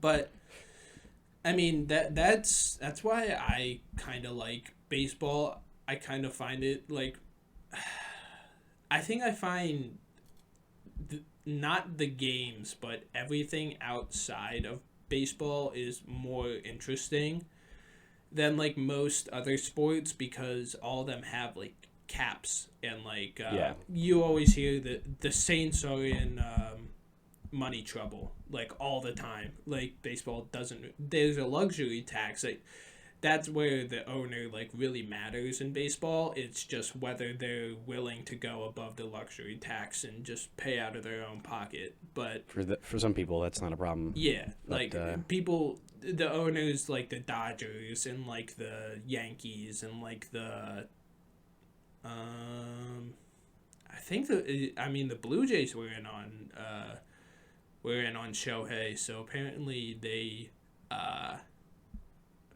want to spend money, but the Braves too. It's really, I don't know. But it is one of those to where it's just, and it makes it more cool when there is like a fantasy run of like the Kansas City Braves back in. I mean, Kansas City Braves were a team at a time, I'm pretty sure. But, maybe. Not the Chiefs, Jesus Christ, the Royals. Yeah. When the Royals won it in like 2016 or whatever, like yeah, they're the bottom of the barrel, most bottom. But the Marlins are crazy too, because they had this one lady. I think the name. Are there 30 teams total, by the way? Yeah, 30 teams. Yeah. That's why people are saying that they're not going to let the Chicago White Sox move to Nashville, because it's where they have their eye sets on an expansion team. I think it's that, and they want to go back to Montreal. What do you think of like, you know how at least like in soccer in Europe and like the Premier League in England, like there's the number 1 division. I love that. You like relegations? I love relegation. Yeah. Bro. Do you think so? I was thinking about it like it. relegation for the NFL, for like the USFL and XFL just combined, right? So those teams maybe will get better. And depending on how good they get and if they stay afloat, and like I think like the XFL or something got destroyed because of COVID. Yeah. Their first year when they were their first season.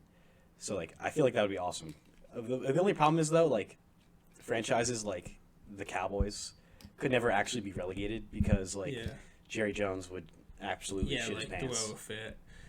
That's why I love it so much, because it puts those super rich losers in their place of like, because no matter how much like not money like people like the Orioles are like are historically known to like just literally like coast every single season and just like not pay their players and just like make as much money as they can. So like I do like the idea just so those like owners like can't exist. It's literally just like, hey, like you need to win or else your evaluation is going to go extremely down the fucking drain because you're going to get relegated. But I think it's the only problem is It's crazy that the Commanders are the PSYOP still. well, they're the nation's capital, so kind of makes sense. The Washington Commanders, was simply that owner. That owner is such a dork that like he just needed to leave. They're gonna be on the up and ups now, but I would love it. I mean, the only thing that I think that would make it, there are two things that They want to have an updated picture. Sam Bradford, Riley Cooper, but the only thing that like first comes to my mind with that is like you need more teams. Yeah. Because soccer has like a million teams and it's like spread like all across Europe instead of the United States. Yeah. And then also the free agency in soccer is so confusing. I don't know how it works. I didn't even know it was different. I don't know how it works at all. It like you can like because there are like a million tournaments like going on like at all times. So they have a picture of Teddy Bridgewater from the Vikings. Are you kidding Let me me? double check. This is like What year is this? Oh, it's the NFL.com. yeah. You'd think they keep this updated. Yeah, guess I'm gonna not. assume so. But I've always loved the idea of relegation in every single league. I think the only thing is I don't know if soccer has like caps or anything. I don't think that would exist anymore. But yeah, the idea of like a team. The divisions would probably get messed up too. Yeah. Well, I don't think there would be a division. Just It would play. the divisions would be the like relegations and all Yeah, yeah. that stuff. the number one. That's division. the only thing I need to think of is like how many are you doing? Like is it going to be like 4 divisions or is it like 3? Like I feel like just bottom, middle, best is like the best 3. And then is it 12 per, 16 per? I think you would have to do 16 per. Yeah. And then you do and then you have like 4 divisions in those 16, and then the 4 winners of those divisions make playoffs, and then like the winner, I think like the winner and the loser of the Super Bowl like go up, and then the 2 bottom drop down. I think how soccer normally does it, and this is another reason why I think it'd be awesome, because so like the top teams go on to play for the Super Bowl or try to get into the Super Bowl into playoffs, and then there's like the bottom 2 to 4 teams that have to play to not get relegated, and that's just as hype as a playoff game, because it's like, yo, are the Cowboys really going to get eliminated this year? Are the Philadelphia Stars going to take it? Yeah. And they're going to join the NFL next year? I think the USFL/XFL, whatever they're going to call it after this year, has to like, they have to be around for a little bit for them to even consider that, and also the NFL has to like somehow like start losing like large amounts of what they normally make. Yeah, that's the only problem is like with their current setup is they're not losing money, so why would they change it? But Again, like Jerry Jones simply would not let the Cowboys get relegated because don't let it get relegated with money and proper management versus like, you know, I don't think the Cowboys have ever been so bad in recent history that they could get relegated, but you know, I wouldn't be mad if the Carolina Panthers got kicked out of the league after this year. yeah. You know what I mean? Yeah. The other problem is like, I guess people would sign contracts, but I'm thinking like, you know, what players, like let's say the Raiders at one point were looking like they might get like relegated. Is Devontae Adams going to stay down there in the second league? No. Yeah. Well, he has to. He would have to if the contracts. But that's why the crazy free agency like works well in soccer, I think, because once when like a certain team does get relegated down, like all the star players are like, yo, fuck this. Like, y'all figure this shit and out. like, how would the draft work even?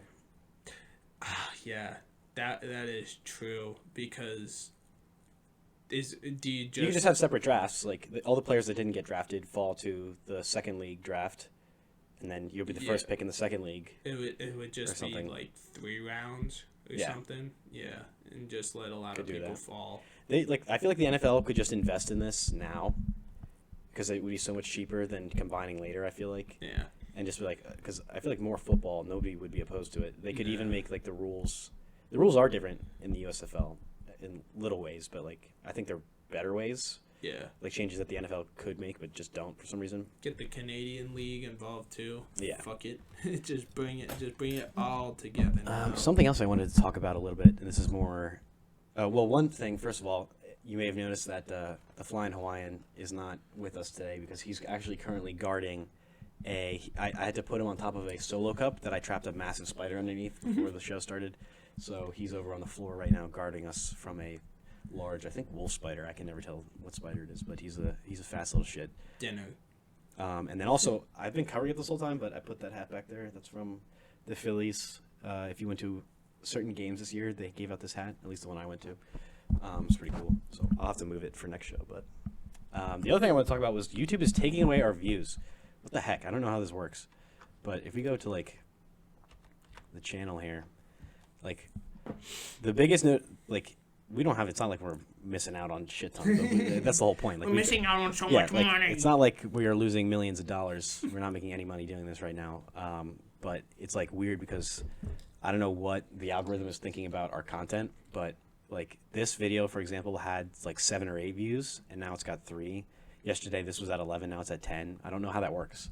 Like, it might be seeing like connected accounts and like taking away those views. Like, could be.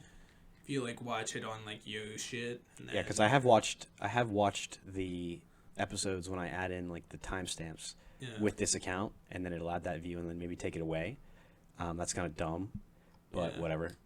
We're losing views randomly, and I'm thinking like maybe we do YouTube Shorts, but that's something that like takes time, and I also don't know like what makes a good YouTube short to begin with anyways. So. Our funniest moments. Yeah, bro. we also don't have that many episodes to make funny moment highlights or something. But kind of touching on that, so this is episode 5, right?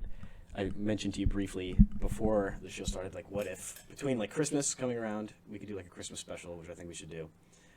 Drink a lot of eggnog and just fucking... that could be the drinking episode. That'd be funny. That, and I was thinking like maybe every 10 episodes we do like a special edition. So for the 10th episode, my idea was we set up the cameras in a different way and play Stratego. Maybe not for the whole episode, but like for a part of it, we do like a game of Stratego, talking about whatever. Yeah. Maybe answering questions. We'll have like trivia or something. I don't even know. We'll figure it out. But like every 10 episodes, I think it'd be cool if we did like a special edition. And then we could do the regular or PlayStation Monopoly. Yeah. We'll play video games. Even like add video game. Wednesdays or something. Have a playthrough series. We have a Minecraft world that we played for a little bit. I haven't played in forever. You died like 50 times with all of your shit, and then understandably gave up. So you play on a monitor that doesn't have any speakers. Yeah. So you're playing with Minecraft with no sound, and you're in the Nether. Yeah. Like, no shit, you're dying. Because I'm just listening to stuff. Yeah, and playing on a controller in Minecraft is like 10 times worse than keyboard and mouse. And that fucking mini zombie bullshit. The mini zombies will get you when you least expect it. Yeah. And like it's comical how long Minecraft has been out, and they still like make. I mean, I guess like multiplayer is a little easier with realms, but even then you're still paying for it. Yeah. It's cross-platform play is like fucking impossible. Impossibility. You how might as well. It can't be that hard. It can't. Rocket League did it in like a 10th of the time that Minecraft has taken to do it, and it's still almost impossible. Dude, it's one of those things in like certain games like you wish it was like easier, but then like there are games like MLB The Show to where like connection and lag is the most important thing, and cross-platform is so, whenever I load up a game and I see it's cross-platform, I just immediately go, oh fuck, here we go. Because I just know it's going to be like a second delay with everything, and it's so annoying. I feel like with Minecraft though, that should be not a problem. Yeah, it makes sense. With you're MLB. not doing anything. Yeah, it's that's like that difficult or time like sensitive. It's 2023. Lag should not really be an issue anymore. And just people at home, just fucking plug your console into an Ethernet cord one time, dude. Like it's like it happens in UFC a lot to where I get like pings like over 100. Like if your excuse is like, oh, the Ethernet cord is too far away, you can get a 100-foot one for $13. Yeah, like there's. You can get 1,000 feet. I don't know. This is probably like an industrial one, but you know, you just like buy like a 300-foot cord for. Not these are more expensive than I would think that it would be. These are like insanely long ones. Yeah. But like 100 feet should be fine. You can go into your. Get a Wi-Fi extender, which is equally cheap, and plug in a normal size Ethernet cord into. Yeah. Into like, that. Just it's one of those things that like I didn't really like. I didn't really know about it like until I was like 14 we were saying to like our dad, we were just like, it's just lagging all the time, and he was just like, well, do you have an Ethernet plugged in? And we were just like, no. Me and my brother were like, what the fuck is that? And then he like and then he just plugged it in for us, and I was just like, it was just like I was open to a new world. It was like no lag. Yeah, no lag. So like that's easily like if I just like lose in UFC, I'm just like whatever, like you get them next time. Yeah. But when it's lag, it's just like I just want to like just take the paint off the walls and just like slam them together and just like just cause a scene. But yeah, that's not fun. Oh, and I forgot to mention this, but like all this AI stuff, it's so sad. I mean, I haven't gotten there yet because I just watched one episode this week, but it's so sad that like I can imagine where Westworld starts fucking up. It's so sad that show is just bad. Like everyone claims it to be bad because like all of this shit that like is happening, it's like I just watched that show and I'm just like, fuck. Like we are there. It's not even like, because the one scene that really like tripped me up was like it's in the second season. Should we do a spoiler alert? I guess by the time anyone watches this, I mean, it's already out. Just fucking watch the first season and be done with it. But it's when they're trying to convince the guy to invest, and they take him up to that room, and they're just like try to pick out the one that's fake, and then just like all of them are fake. Yeah. And like that's something that like I could see happening in real life, and I just, if that was me in there, I would be just terrified. Like I would just look around and just be like, people are just like yeah. Robot. It's like they just pop the face up, and what's that is it iRobot, that one movie? I think iRobot. I always think of that movie when I don't think so. Yeah, I haven't. First of all, I haven't really seen much of Westworld. Seen iRobot. Yeah, I've only seen like 1 or 2 episodes of Westworld fully. So like I didn't get the premise. I think the only thing that's limiting us, like I think maybe the software could make something like this. Yeah. But we don't have any like hardware that like would make a human that's indistinguishable from like a real human. My thing is, I think you can create a model that does look like a person. It's just like getting the technology right in the head to where they act like it. Yeah. Like robots are getting close though. Like I've seen the videos. Like everyone's seen those videos of like somebody like running up to the robot and like kicking it. And it like catches itself. So like they're getting close. Yeah. I'm sure they're even more advanced. That was like a while ago when that video came out. So maybe on their way. Did you ever hear about this? That there's like a portion there's like a sector of like the government that like their job is to predict what technology will be available in like 30 years, so they plan for it. Like it's like quantum computers. Yeah. That's a big one. I mean, AI, I'm sure, was one. Yeah. Or at least they're considering what it could go to now. Yeah. And that's like, so China. China. Xi Ping, or whatever the president of China's name is. I think that's his name. Xi Jinping, I think. Why did I get Xi from? It doesn't matter. Xi. President of China. Xi. Yeah, Xi Jinping. Xi Jinping. That's what, if you say it fast, it sounds like Xi, whatever. He came to California, and they kicked all the homeless people and cleaned the shit off the streets, which was funny. And put like Chinese flags everywhere on his drive-in, so that was like weird. But then they talked about, like, him and Biden talked about stuff, and one of the things that they actually agreed on was to not use AI for targeting systems and missiles and other like weapons. Yeah, I think so. Because they're really good at like making like millisecond calculations compared to like a human flying that drone or something, or a missile. Yeah, but you don't want. I mean, shout out that one Russian guy that all the computers were like, this is a bomb, and it wasn't. And the guy, What do you mean? That's like that's a whole story of like the closest calls. It's like Russia was getting when their computers were reading like a massive missile attack. Yeah, and this guy was guy was just like, no, like it's not. That can't be right. That's always my favorite story. That's a whole other topic we could talk about. Yeah, that's a cool story. Close calls. Hold on, we're actually gonna take another break because now I have to pee. I do too. And then, okay, great. And we're back. Yes, time for NFL talk. Football. The biggest story of the week, easily the funniest. This was a very obvious, just kind of like leak that someone very specifically like waited until now to put out, but the Sean McDermott in 2019, the Bills coach, just that's a great thing looking towards the 9/11 terror group and how they stuck together. Yeah, to motivate their New York team. to motivate their team that is the only team that plays in New York. For their like I think it was for their like camaraderie and like their commitment to like working together.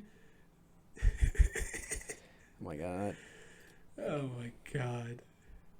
Hold on. People, the article just McDermott cited the hijackers as a group of people who were all able to get on the same page to orchestrate attacks to perfection. Quote of the year. Cool guy of the week goes to Sean McDermott for saying that back then. It's like thought daughter, God's son or whatever. It's like 9/11 versus like Hitler lovers. It's just like were the hijackers organized or did Hitler have some ideas? Which one's worse? Yeah. And exactly. Like that's just been like popping up on our like fucking feed for like what it seems like the past like just like year of just like everyone just like coming out just being like Kanye West and everyone just being like, hey, remember that one guy that we all just agree upon is the worst person on earth? Let's just all be like, hey, when you was thinking points. this, like, of course. The hijackers of 9/11. I could so weirdly see like, especially I could see how somebody might say this. Especially if it was only like a couple other staffers or something, and they're just like, we gotta attack them, we gotta like terrorize them. Like I want to like brutalize this team next week.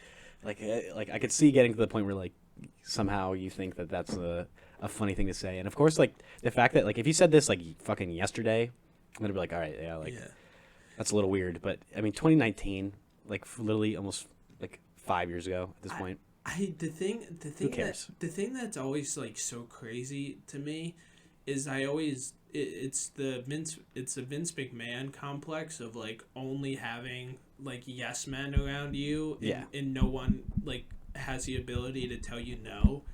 it's so crazy that he had to have run this across like somebody, like the OC, his like special assistant, like something, and for all of them to maybe not, maybe this was just like him being just like off the cuff or whatever, but it from what I read in the article, it seemed like it was like a prepared like speech, like something that like he knew he was going to do. Hayes in the barn. Yeah.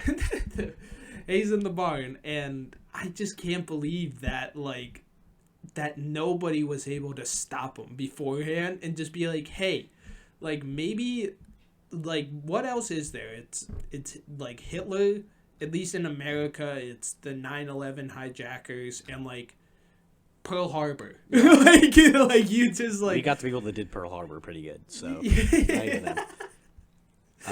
Yeah, we paid them back for that in full. Yeah, with interest and some. I mean, they made a whole movie about it. And multiple. Many series and movies. Yeah. He definitely shouldn't have said it. But the fact that this was said in 2019 and now we're getting all up in arms about it, it's like, all right, like, who fucking cares? He shouldn't have said it, but is it like... That's what's so crazy to me. It's just like, it's because of he's coaching a football team bad. Yeah. So let's release this about him. And it could also be like with the whole Commanders thing, and then who was the guy that they like released his emails from like 2013? Oh, Gruden. Yeah. John Gruden? What's his first name? Yeah, his brother's Jay. Yeah. John Gruden is the main guy. So, like, with that, like, it almost feels like they're trying to cover something up, like draw attention to something else. So I'm curious what else was going on in the NFL at the time. I can't remember. There are probably like very few. It's like Scientology, bro. They just fucking get your deepest, darkest secrets. Roger Goodell has a Google Drive full of like a folder with every single franchise, and then subfolders with every single important person on that franchise, and just what they can leak. And then like, it's like, oh, like Sean McDermott beat me in poker. Guess what's dropping tomorrow morning? Terrorist. Yeah, whoever's in charge of that, Roger Goodell and his lackeys. But yeah, that was fucking hilarious. The worst game of the week. Everyone pounded the under with the Thursday night football, and were disappointed in the first half when the Patriots boldly scored 2 touchdowns. I think it was like I think it was 30.5. The over under before the game was 30.5, and it was. I was at work for the like when I legitimately like I don't know why, but I thought the game started at 8:30, but it starts at like 8:10, 8:15 ish. Yeah, so like I turned it on and it was like 5 minutes in and it was 7-3 Patriots, and I was just like, what the fuck is going on? Like, this is crazy. Steelers beat good teams and lose to bad ones. Well, Mitch Trubisky at quarterback, that's just rough. Is he anything get hurt? I don't know. Because he played so bad that they got rid of him. I think he just kind of... I don't know if it's anything specific or if he just kind of has like a Derek Carr, like, I'm just hurt. Like, I'm just injured, so I'm not playing. Well, Derek Carr will play terrible injured, yeah, regardless of if he's healthy or not. He'll just play bad. What's his name? Kenny Pickett injury. Hopefully, I hope he's not out. Oh, he's supposed to be practicing this week.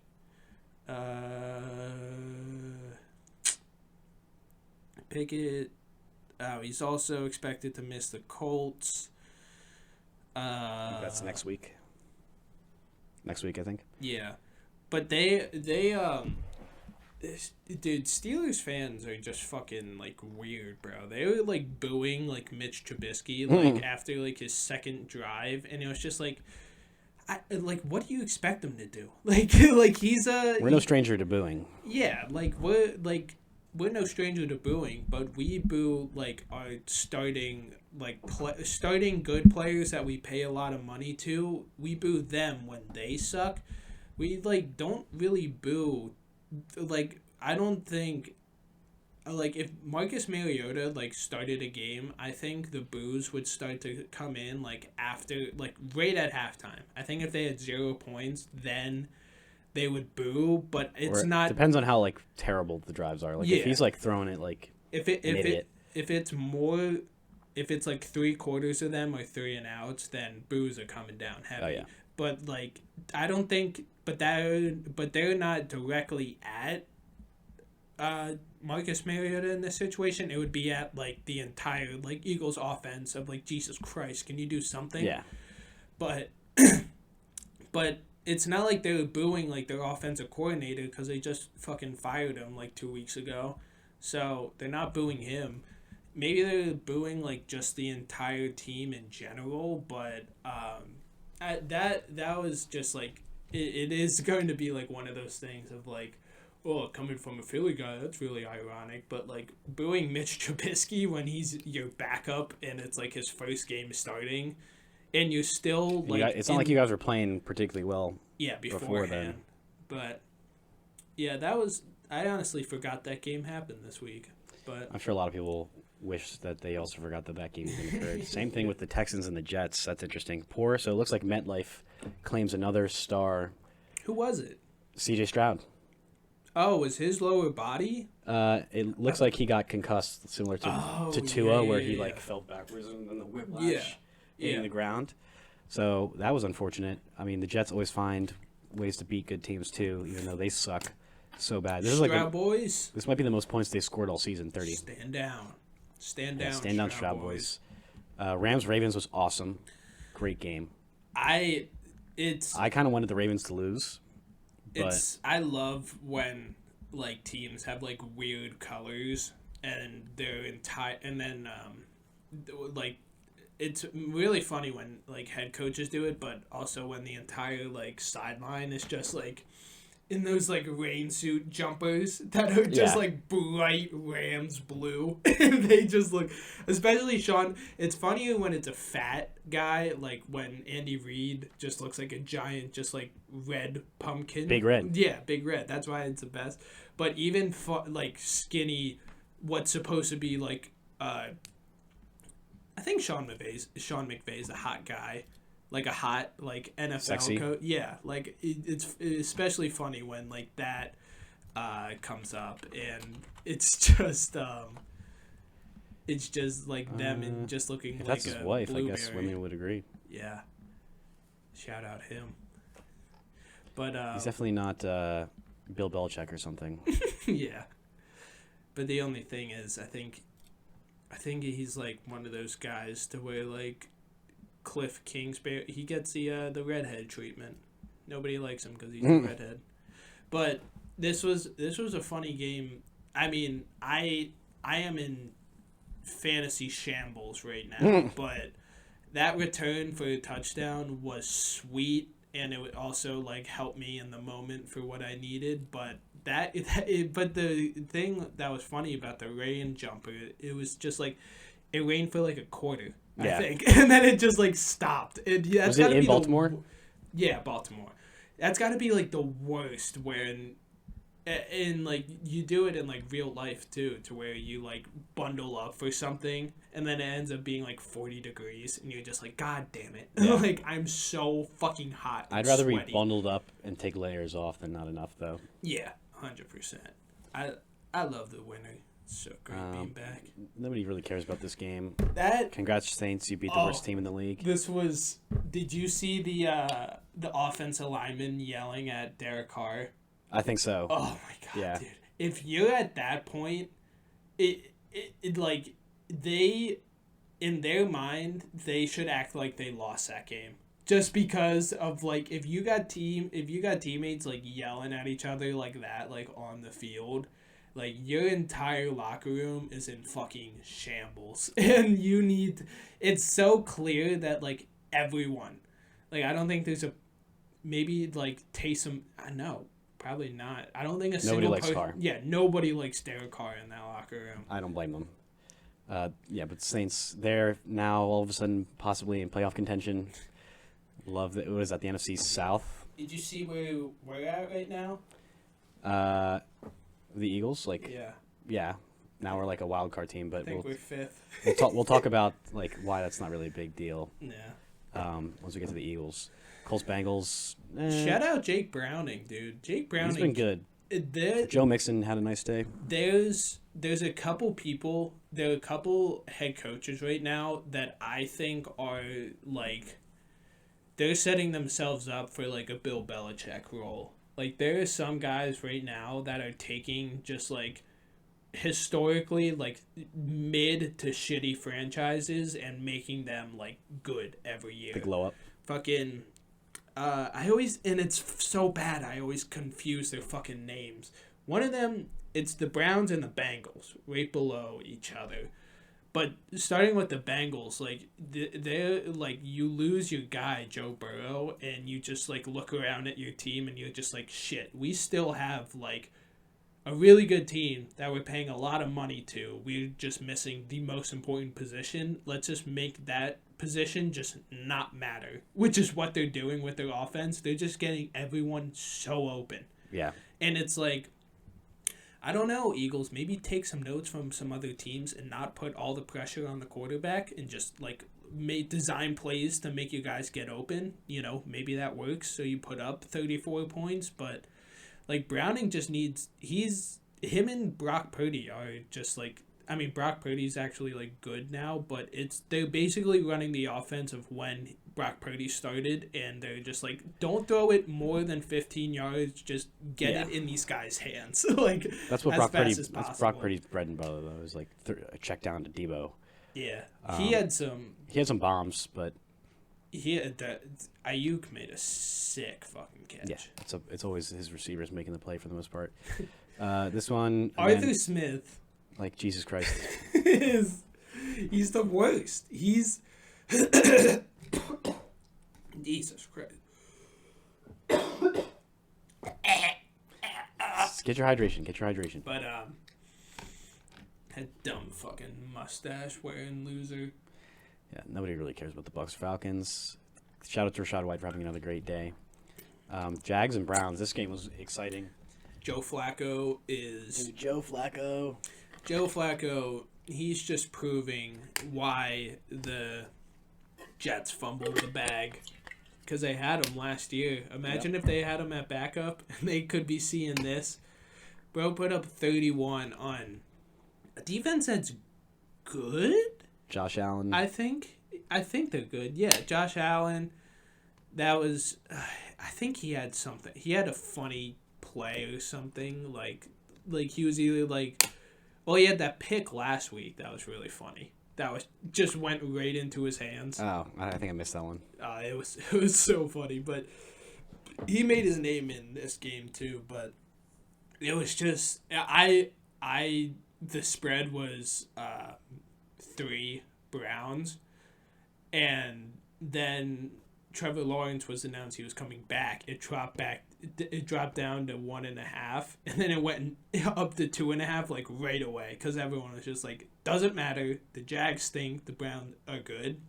So I had them at -3, and thank you God for Doug Peterson for going for 2 when there's literally no reasoning. Like he could have gotten the extra point, made it 28-31. I would have pushed, and it's one of those things to where like I think I was hearing my one podcast say it this morning, but it just doesn't matter like 2 possession games anymore because onside kicks are just impossible. Yeah. Like when have you ever?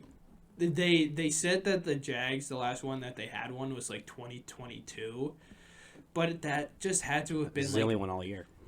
Yeah, it's like it's the only one that like it had to have like deflected off of someone. Like that's the only way that it happens now. So like I appreciate the going for 2 and then missing it, so I get the monies. The monies, but dude, I don't think they should fire Doug, but his seat is getting very hot in Jacksonville. What's their record now? I don't know. 8-5, yeah. I don't know if they're gonna try to move on from Doug or move on from Trevor. Like, I don't think they're at that point yet. They shouldn't be, at least. Yeah. I think they're trying to, like, look for an answer, and just none of them are Maybe just more popping defensive up. pieces. They have good offense. Yeah. Maybe linemen. The Lions, Jesus. I saw this one coming. They're This just was sucking it up. This was the easiest game to see this weekend. Just like the Bears blew the game earlier in the year to where they're up by 2 possessions and just completely blew it. Fell apart.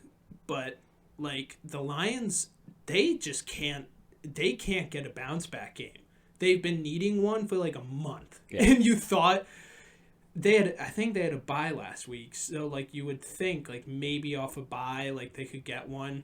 I think if Against it was the Bears. I think if it was anyone else, it would have been the Bear. They would have been fine because the Bears just came out and I think it was like 14-0 after like 5 minutes. DJ Moore had a huge day. Oh yeah. That pass, I think it was his second touchdown pass, where it was like a streak. That was awesome. That was so Justin sweet. Fields, we'll see. His position was looking a little bit dodgy. It looks like he's bringing it back. I listen to a lot of Chicago-based podcasts just because, like, I've been listening to, like, the Barstool Chicago guys for, like, a couple years now, but now, like, everyone moved out to Chicago, so they're all, like, mixing it together. But I listen to, like, a lot of Bears talk, and before this game, it was 100% out on Fields, because they have the Caleb number Williams. 1 pick. Yeah, so just get Caleb Williams. But now, the main thing that I think they want is for Eberflus to be gone. But now if he goes like 5-0, he might save his job again, which everyone's just like, fuck. It's like Mike Tomlin. Yeah. I don't think their GM, they signed those two together, Poles and Eberflus. So, and I don't think they shouldn't want their GM gone, Poles, because they gave him Sweat, and like, I think they've been like making like good moves. It's just like the coaching is just so bad. And They have Edwards from our team last year. yeah, The linebackers we miss. yeah, it's badly. But and then now people are even saying, do we just use the number 1 pick on Marvin Harrison and just? Could be. But the thing They don't need wide receivers though. The thing that I think, I saw a tweet about this, and it was just like, people are forgetting this. It was just, they let Jay Cutler start for 8 years. They let Rex Grossman start for 6 years. Like, these premier guy building around for 6 years. Do you really think that they're going to get rid of Justin Fields after 3 years? No. Like, there's no way. Like, they're going to keep him. I would love. What happened yesterday was what I feel like the entire world was expecting to happen the whole season for the Bears. Where like they just like Justin Fields rocks out with DJ Moore and like they just find a way to win against a good team. It's almost like the Ravens, but they just have sucked and he's been hurt, and I don't know what it is. If you love Justin Fields, I feel like this could be. Imagine the Chicago Bears next year. Chicago Bears going into because everyone thought it was this year that they're gonna pop off, but it's hopefully going to be next year. But imagine a year where it's Justin Fields at quarterback. They still have DJ Moore next year. And then their number Mooney. Mooney, he's going to actually be good in the slot because DJ Moore, Marvin Harrison Jr., Darnell Mooney, and then I think there's another wide receiver that isn't bad, Justin Fields, and then running back, I think this is his final year and he's an unrestricted free agent, but running back, you go get the king, Derrick Henry out of Tennessee, and you just fucking draft, because they're going to have like their 15th pick, which they should, I think they should use on either defense or offensive line, but they shouldn't like try to get like a Bijan like type of running back because Herbert's fine, but he's not great. But if they could get the King and Marvin Harrison and then get another tackle for that offense, like then it's no excuse. There's legitimately like no excuse except for the offensive coordinator that I'm forgetting the name, but he stinks. But Seahawks, shout out the Bears. Seahawks, 49ers. I thought the Seahawks were going to take it at one point. Drew Lock. They've had some close. Yeah, Geno Smith was out, and they didn't play terrible. What is he? Is he just broken? Geno, yeah, probably. I don't know because he finished last game. He's been having like an elbow injury that's been lingering, but he's played with it. So maybe this was finally the time. Yeah. Fuck the 49ers. Nobody cares. You beat like a mediocre team. They should have beaten the piss out of this team, and they didn't. They had a million opportunities to do it too, and they always start out so slow. Yeah, except for like games that matter. Yeah, which is just like, can you do that? But that's the only thing. It's just like, can you do that every game in the playoffs? Exactly. Like I don't know. They don't play from behind very well until Debo gets like a bomb run. Yeah, that's the only thing is like you just see that the amount of just explosive plays and just like plays for like above like 20 yards that you're just like, Jesus Christ, dude, like what are we supposed to do?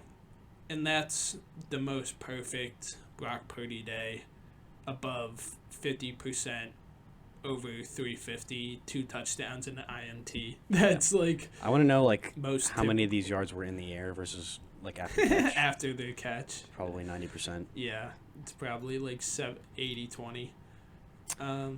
This game was fucking hilarious, dude.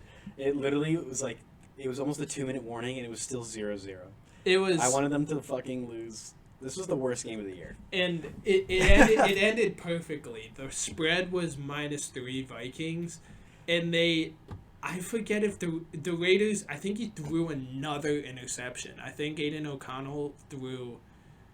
Oh wait, did they? No. Oh no, they brought in Nick Mullins. That's what it was. But I think Aiden O'Connell threw a interception to get him like into like field goal range, and then I think Nick Mullins like took a sack to where it went like a 35 field goal to like a 50 something, and then they false started, and then like it was actually kind of hilarious where like I'm like, oh, the Vikings are in field goal range. I thought I was and I was like false start sack. I'm like, wow. And then I thought I was gonna get my 6. They brought out the field goal unit. I was just like, oh, let's go. They're gonna try this like 50 something yarder. Nope, direct snap to the kicker, and he punts it. Fucking, like, the biggest squirt punt ever. It was, like, 2 yards in front of the line of scrimmage, and I was just like, what the fuck, man? Like, I can't get shit. Amazing how bad these two teams played each other. Yeah, it was like... it was honestly a spectacle. You know those videos of, like, old people fighting? Like, that's what this game was. It was just... One of them, it's like you brush up against them and then they lose their balance and fall for 7 straight seconds and then finally hit the ground. Why am I imagining like a British video of 2 old people fighting? I would like, be shocked if two Brit Knights or whatever they call the Brits. Britain Knights. Yeah. Oh my Englishmen. God. But they still are using fucking Madison as their main horse. It's crazy. The Chandler rookie is gonna take his job by the end of the year, I think. I don't even think he's that good either. He's not, but he's better than Madison. Crazy. Wait, no. I said the Bears was the easiest game to pick this past week. The Chargers are the worst team in the NFL. I'm not even joking. The Jets are better than the Chargers. It is a competition. If I said he was going to win a head-to-head, I think the Jets would win. If I had to choose a head-to-head between the Panthers and the Chargers, I'm picking the Panthers. The Panthers could win that, yeah. Like, they're at least covering the... If the Chargers are... if it's 3 points or over that amount they're favorited, they never do it. Like, they suck. They are the worst team in the entire NFL. And I don't care about Justin Herbert getting hurt and hurt. My little fingy, my I think he may have broken finger. it. Was it broken, his pointer finger? Yeah, I couldn't tell. Well, he had that one week where, like, his non-throwing hand, he had, like, a giant middle finger because that one was broken. But I guess it's another one on his throwing hand, which... That's no bueno. Very funny. But yeah, it probably is, like, a serious injury that he'll be out for, like, another, like, week or two. But I just thought that was funny that, like, the immediate, like, response on Twitter was just like, oh, Herbert got hurt. And it was just like, brother, if you were watching that game before he got hurt, you just knew it didn't matter. Like, Austin Eckler has been terrible. He can't even like run anymore. It's insane. Like, He's a turnover machine, can't run. They have that one guy, Kelly, who, like, everyone thinks is better, but he's really not. He's been his backup for a couple years, and the couple games in prior years when Austin Eckler was dominant, when he had all that work, he sucked. He was terrible when he had to replace Austin Eckler, and he's still bad, so don't let that fool you. I don't think there's ever since LaDainian Tomlinson, I don't think they've had a good running back. Austin Eckler, 30 years. But I feel like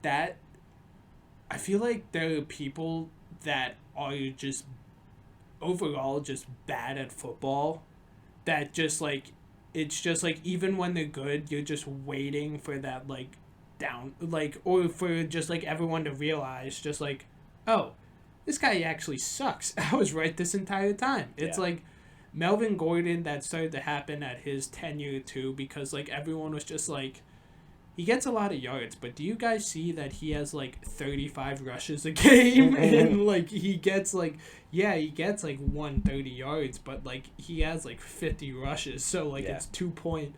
He had, like, a yards per rush of, like, 2.3. And That's everyone great. was just like, Melvin Gordon's the best fantasy fucking running back. That means he's Speaking good in of real life. Broncos running backs, this was the first time all season that Javonte Williams has scored a rushing touchdown. It was his third overall touchdown, but it took him till week 14 to score a rushing touchdown, which is pretty Does crazy. that go back to last year? I'm sure he hasn't scored one in a long time. It's been at least 14 weeks. That's So- fucking nuts. Because he got hurt last season too, so yeah, it's been fucking ages. Well, yeah, and it's not like they were scoring touchdowns last year either. So, Especially last year. yeah. Patrick Mahomes, wah, wah, wah, bitch, I'm a baby. Look, he was offsides. Be mad at Kadarius Toney, let alone the call. I saw something that was just like, look at this, he wasn't offsides, and it was like a line. It was just like over the ball, and then it got to Tony. It just went, it was just like, he's on sides. And then someone else responded of, like, Von Miller being offsides, but the ball was hiked. So they're just like, he's moving, and it's just like, what? Look, there's missed calls, sure, blah, blah, blah, blah, blah. But, I mean, that one was actually a penalty. Or, like, why even make it that close? Like, for example, I'm pretty sure that the fucking Eagles got another penalty called on Kelsey's hand for the third fucking time this season.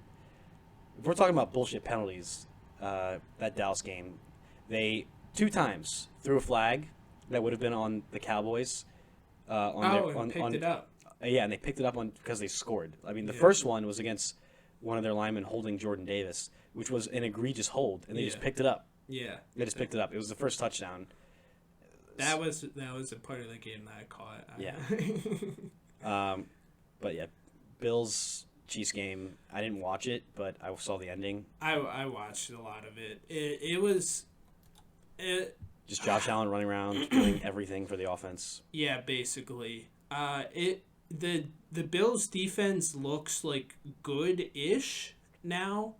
I mean, it was a lot of. I mean, I think the Eagles. Everyone. The 49ers said after, like, this entire week, they're just like, oh, we cracked the code of the Eagles. I think the Chiefs' code is, like, cracked, like, horribly now after we beat them, because we just what we do? We put the new guy Byard on fucking Kelsey, and Kelsey said that they've battled before in Tennessee. They always put Kevin on AFC. Kelsey. Oh yeah, they're both in the AFC, so they play more. But he didn't. I mean, 6 for 8, no tutties. That's like good, but like that's really not that great. James Cook having 5 receptions and 83 yards and a touchdown is fucking crazy too. He's turning into he's just a wide receiver at this point. Yeah. But you kind of, he's just Alvin Kamara, and you kind of need that the Saints, it's a different deal because their passing game sucks, so they need to pass it to him all the time. But like a team like the Bills that throw it 50 times a game, like, yeah, you need a CMC, Alvin Kamara type of guy, check down guy, and he seems to be. It seems to run in the family. He's. Wait, is today a doubleheader? Yes. Why? Because of Thanksgiving? Nobody's on a bye. Oh. I think. Wait, no. Washington's on a bye. I don't know why. I just found this out right now. I don't know why they ever do this. And usually they split them up to where it's like one of them's on at 7. That's what they did earlier in the year. One of them was at 7:15, and then the other two at the same one time. was I don't really 8:15. Yeah, I have 2 screens to put it on, so I don't really care. Yeah. And one game is just clearly better than the other. Do you agree with me? Well, I want to see. I think you're talking about the Titans-Dolphins game, but I also want to see. I'd rather watch the Packers-Giants. I think the Packers-Giants is going to be a great game in the idea that it's close. I don't know if it's actually going to be good football, but it's going to be good because it's close. Dude, I think the Dolphins score 70. Again. They definitely could. Like that. They don't have their best player, Jeffrey Simmons, either. A really big defensive tackle they have. They're gonna get fucking smushed. Well, I hope the Dolphins lose regardless, but why? Just because I think it'd be funny. That would be funny. take more attention off of the Eagles. Well, I need Mr. Waddle. I need Waddle to put up 25 tonight to keep my dynasty hope alive because I traded away my first round pick for the Josh Dobbs and he put up 5 fucking right points. And I had Bailey Zappi and Drew Lock on my bench. And Josh Dobbs put up 5 fucking points. An errant move. In fucking you drafted Jalen Reagor. Justin Jefferson just being like, "Oh, see ya." he did the fucking Simpsons meme of just putting the hat down, turning around, and then walking. 2 cool catches was like, I still got it. And then, I'm going to the hospital. That was crazy. They just that was a big hit. They just kind of dropped that on us. They were just like, "Oh yeah," and he's going to the hospital. I was just like, the hit that what? The hit that forced him into the hospital was massive. It was huge. But that's Josh Dobbs. That's a Josh Dobbs experience. The hospital. There's a reason why they call it the hospital pass. Yeah. Because the person you throw it to when they try to catch it goes to the hospital. 10 fucking feet in the air, bro. At least those passes, you have to just throw in the fucking dirt, just dirt. Yeah. Try not get them killed, but. All right. So real quick, why don't you mention to everybody what you were doing during the Eagles game? I was just to preface your analysis. Yeah, so I was extremely locked in for this game, extremely excited. I watched football all day. I did my pregame. I ordered some food to my house, and I was munching up, and I finished munching, put it all back into the bag, laid back down to. I think we were down 7-3, and then the next thing that I saw was the evening news at midnight because I just fell asleep and I took a nap. That'll do it. But it was one of those things that, well, it's first of all, it's just my body is I may be Eagles God. because we have 2 losses this year, and because you fell asleep. I've fallen asleep in both of them, and I have not been asleep. Well, then it is clear to me that either. you are now 100% accountable and to blame for the Eagles' losses. I blame you.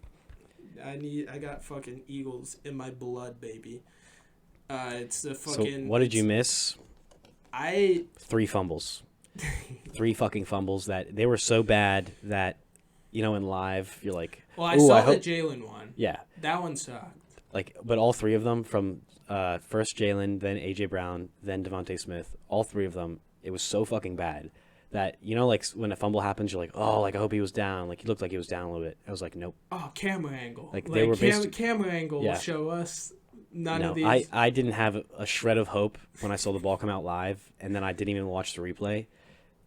And the only one I actually did watch was the Devontae Smith one, which was the third one, which was the really bad one because it's like, all right, fucking seriously, again, we finally got a drive together, and then we just put the ball on the goddamn dirt for the third time with our stars against the Cowboys. Ayuk had one earlier in the day to where he was just running like Shady McCoy. Yeah. They got punched. Were they punch outs or when they got hit, it fell out? So, for AJ's, Stephon Gilmore, the fossil, came back to life to destroy us this game. But they were going at it on the first. AJ had it tucked, and they were rolling into the tackle, and Stephon just grabs the ball and rips it out. AJ Brown, that was AJ Brown's. Jalen Hurts' was pretty much the same thing. It was more. It got ripped out. Yeah. During the tackle, than a punch out, and I think it's the same exact thing for Devontae Smith. They just could not literally got out muscled. Those are the worst. The ones where you just get jacked up and you fumble, that's just whatever. The punch outs are also a little bit whatever because dude, some people fucking cop and they're fucking Chris Brown on when you're running at 18 miles an hour and then you punch as hard as you can. That's a lot of force if it connects. So that makes sense. The strip out, that's the one where it's just buddy, we've been training this since 7 years old. That's the number one fumble technique, and you don't know how to fucking hold a ball against After it. the first time it happens, we decide that looks like fun. Why don't I give it a shot? Yeah, that thing that is one of the cardinal sins of football, getting it stripped. Yeah. On your run. Are you fucking kidding me? So that sucked. That's why we lost, if you ask me. The defense going into this game set an NFL record, not a good one, not even a bad one necessarily, but bad for the Eagles in that they tiresome one. Yeah, tiresome one. That we had a couple injuries to some stars like Fletcher Cox. Jalen Carter got banged up at one point. He was fine. Long story short, the Eagles set the NFL record the 2 games before this for most snaps played in a 2-game span. So they're fucking gassed. They haven't been playing well, and they're tired. Going into a game against the Cowboys at home, where they love to run up the score on people. And, they played as well as I had expected them to with how good we've been all year. The only touchdown we got was Jalen Carter. That was fucking awesome. That was definitely a highlight of the game. Happy for Jalen Carter. Oh, wait, you got a passing touchdown? No, he got Fletcher Cox forced the fumble. Oh, and then Jalen Carter ran it in. Yeah, it was fucking awesome. Oh, and you got a touchdown? Yeah. Oh, dude, Fat Boy touchdown. Fuck, I missed a Fat Boy touchdown. It was fucking that sucks. Amazing. It gave me life, and I thought, if we can do that on defense, then let's just get the offense together. And then 2 more fumbles later, I quickly had my hopes dashed. But, Wait, so we scored 13. Did we miss an extra point, or was it 2 field goals? I think it was 2 field goals. So our offense did not score a single touchdown yesterday? I don't believe so. Shout out to Brian Johnson, yo. Let's see. Yeah. Nothing. No touchdowns. 2 field goals. Yeah, 2 Jalen field Carter, goals. 42-yard. It was fucking awesome. All right, anyways. So I don't even blame the defense. We know what their problem is. It's in the middle, and the secondary is just shaky. Do you know what the snap count does, at least in my brain? Because do you remember 2 weeks ago, maybe 2 weeks ago? Yes, it was the Bills game when not Jalen Carter, Davis, when Davis was chasing Allen out to the side and he like pushed him out of bounds, but he like it took him a while to get up. Yeah. Like that's what happens more when you play more downs, is like, because that was a moment when he was laying there to where like his adrenaline just like immediately shut off, and you just go, and you just feel like everything, because usually that happens after the game. You take off your pads and just everything hits you at once, and you're just like, fuck. Like that hit from the second quarter that was just like ow, and then it was gone. Like it's just like just bulging out of your arm now. So like you have those moments like happen a lot more in game, and like that Davis right there when he was laying on the ground, that was one of those moments of like, fuck, I'm just tired. Like I am fat and I am tired. I knew right away that when that happened that he was not hurt at all. He was just gassed. Yeah, that's every single fat guy in America saw that and related to it. Yeah. They're just like, I've done that before too. Like to where you're like so lost in the moment, and then you immediately like out of it for a second, and it just the wave of just like like just reconsidering just every like decision of your life. Like that's a fat guy moment. Yeah. And you just have so much more of those that just happen like after plays, during plays, and it catches up to you. It's like almost 100 snaps a game. Yeah. That's ridiculous. Imagine doing like 100 push-ups and I would be tired, let alone 100 snaps, like headbutting someone else that's 300 pounds. And then tackling somebody that's running at like 20 miles an hour, like over and over. I remember back in high school, bro, like we would be at the end of games, and my junior year, because that's when I played guard, our finish the game play was 33 like power, and I would pull on that play. Have to run. So like there would be like 20 down drives to where I am pulling on every single play, and I just it's the end of the game too. And, like, the adrenaline is, like, slowly starting to wear off. And, like, when you're up by that much, it's usually, like, completely off. And you're just like, God damn it. Yeah. Like, you get so pissed off hearing that play call come in every single time. And you just know, pull.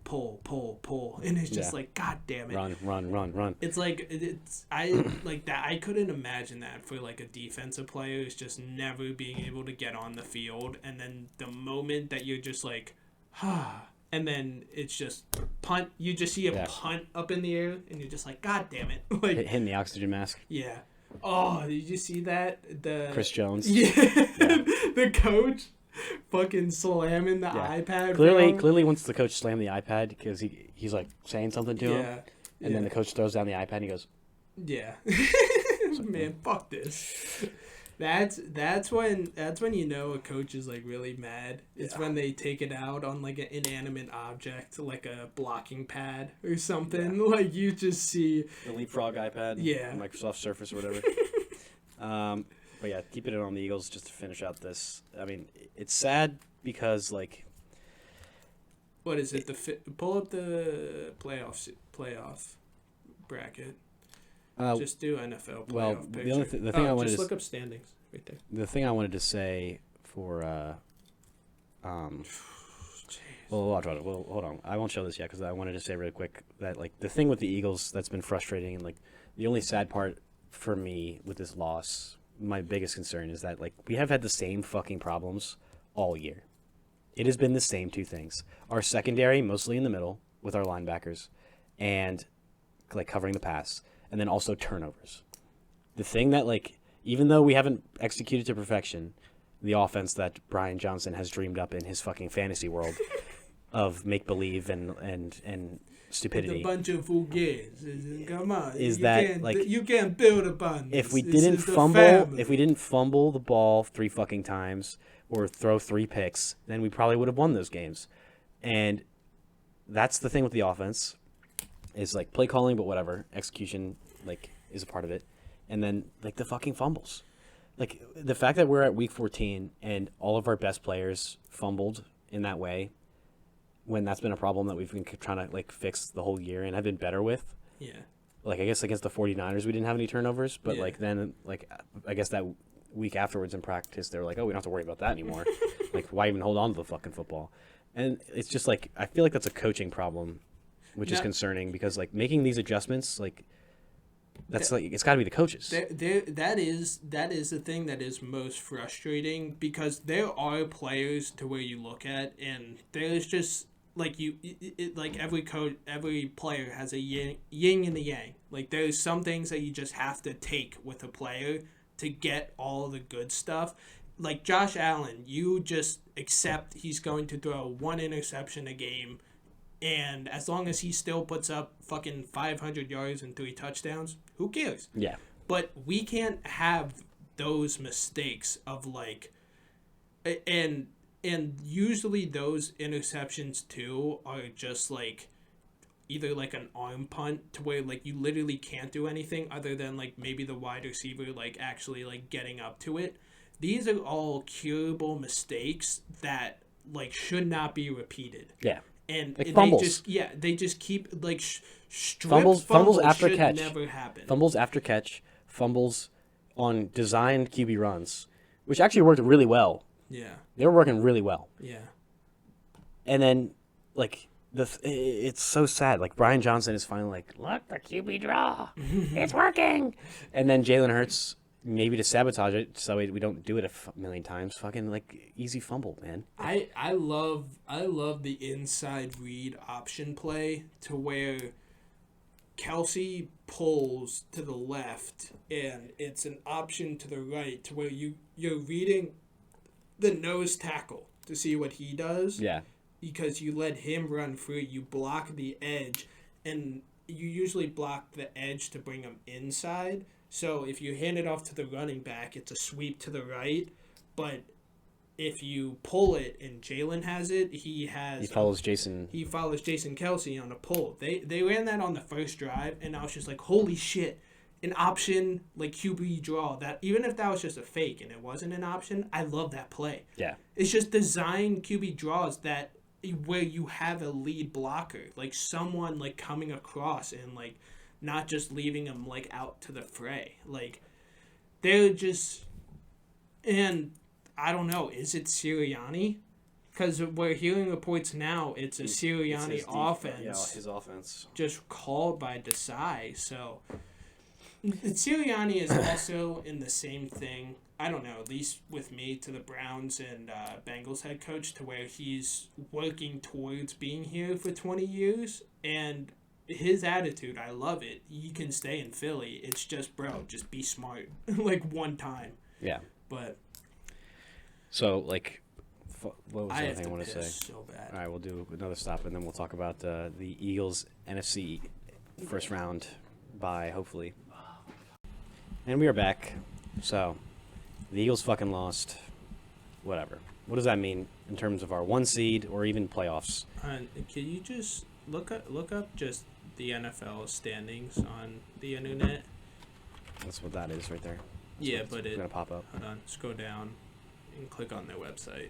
Yeah, just so you can actually like see the conferences and stuff afterwards. But let's see if I can zoom this.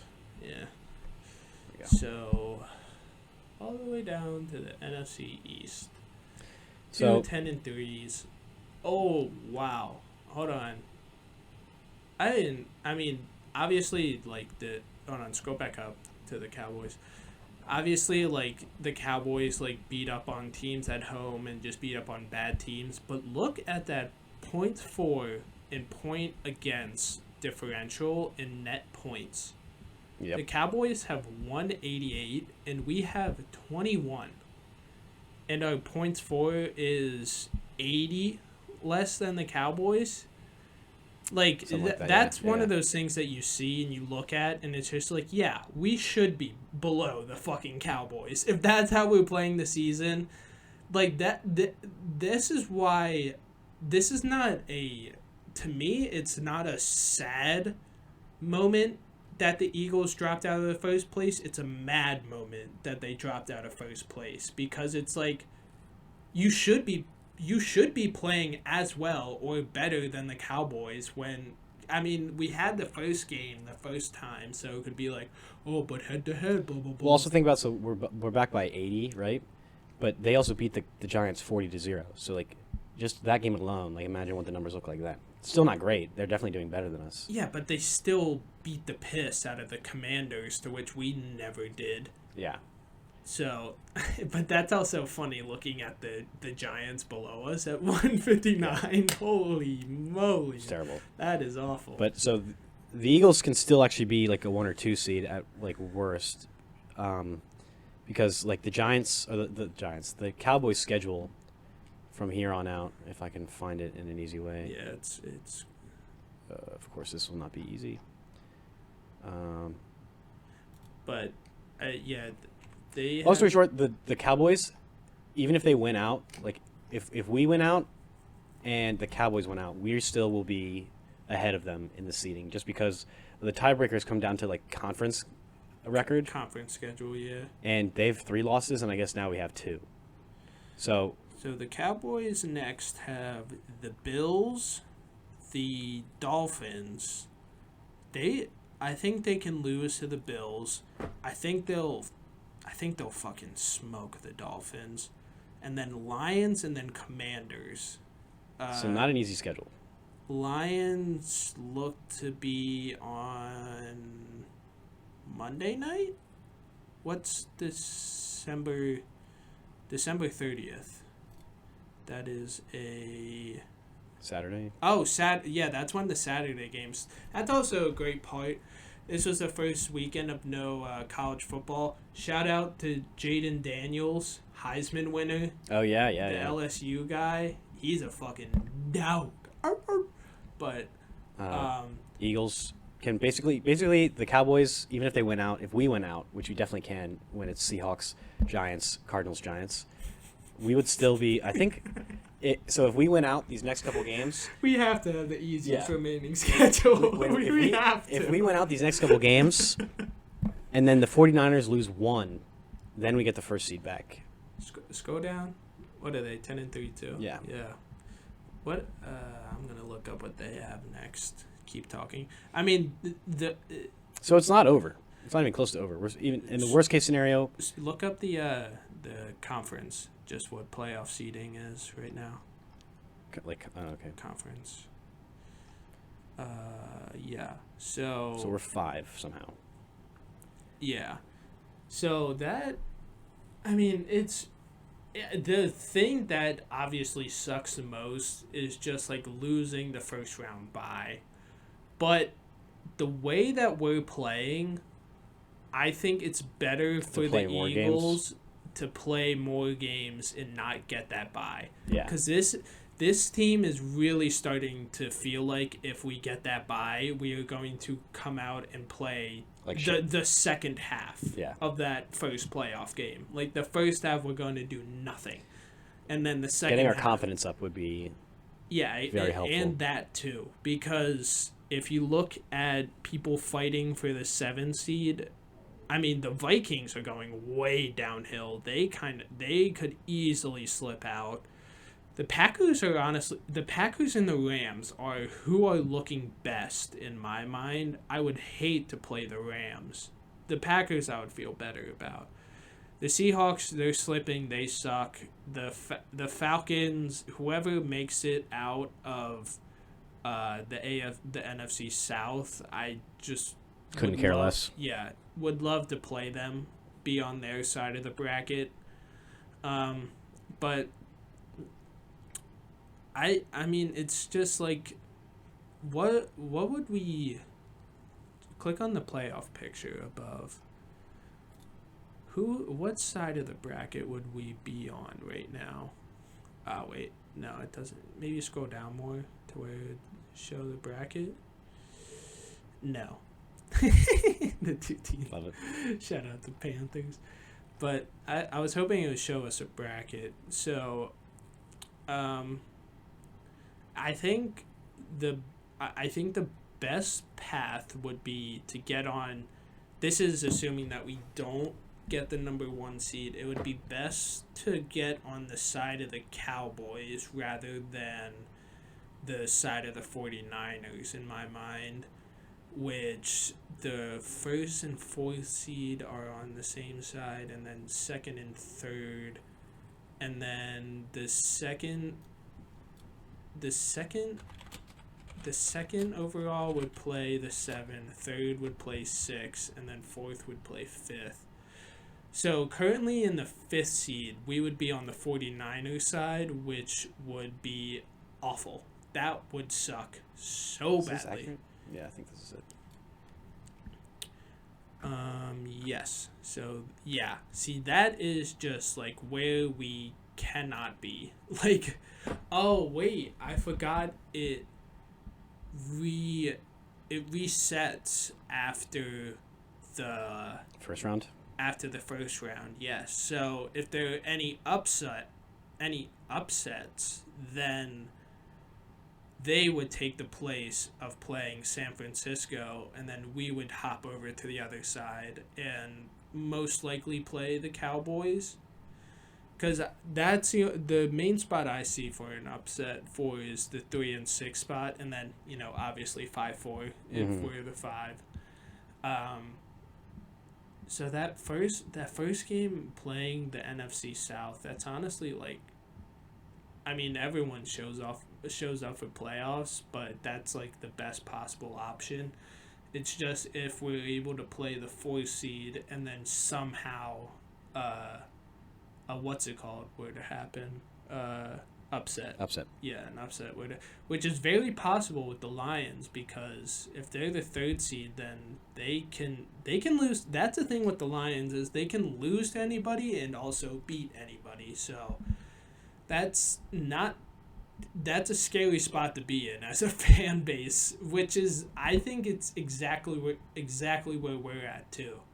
We can beat anyone because we've beaten the Cowboys once and the Dolphins once, who are trending back to being like, we kind of put them in the fraud category when we beat them, but then now they're starting to like swerve back. The coaches are making changes. Yeah. What do you know? The coaches are making changes. I looked it up really quick. They're fighting for the number 1 seed. Yeah. If Baltimore would have lost that game, they might lose against the 49ers. I think they have the tiebreaker.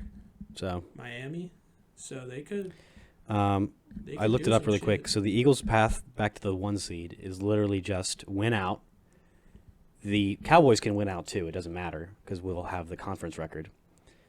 And the 49ers must lose 1 game, and their next 4 games are the Cardinals, who I guess have been proven to upset sometimes. Kyler can be fun. Yeah. That's the only thing with the Cardinals. If we're talking blueprints, I wouldn't be surprised if Arizona did something with McBride or Kyler or something that like, or they just ran it like crazy like they did against the Cowboys, where all of a sudden they beat the 49ers. Baltimore game, that could happen. Is he Iowa? Trey McBride? Probably. I don't even know. Tight end you. It was, I saw something. No, Laporta's Iowa. So it goes Arizona next week, Baltimore, Washington, and the Rams. So not like free for them by any means. And then again, the Cowboys will probably lose somewhere in the Buffalo, Miami, Detroit, even maybe Commanders, who knows.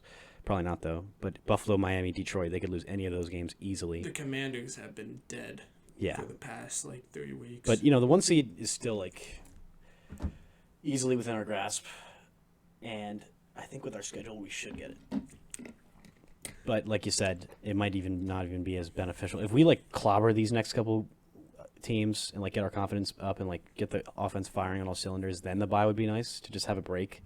But I mean, we could also use the practice, clearly. It's the same thing every year of just getting hot at the right time. Yeah. And we got cold at a great time. I mean, this is a great time. Let's flash back to when we started this sequence, right? And we were thinking like, it was kind of like the reverse. Like I'm almost okay losing to the Chiefs, Bills, Seahawks, and then winning against the 49ers and Cowboys. Yeah. Both times. So we're 3-2 in that stretch. Yeah. So I mean, but we honestly, in my eyes, we dropped the 2 most important games. Exactly. which is like, I think I said before this whole, turns out it isn't gauntlet. Whoa. I fucking hate. I just hate non-Philadelphia fan. Yep. And we're back. Shortcut. But to summarize, the Eagles are easily in the contention for the 1 seed still. As far as what they need for the rest of the season, I'd like to blow out the remaining games, like really clobber the Seahawks, clobber the Giants, clobber the Cardinals. And then, depending on how well we look with those games, I think we'll know after the Seahawks game if we really need this bye for resting, or if, like, we honestly could use the practice. Is there, in my mind, the remaining 4 games,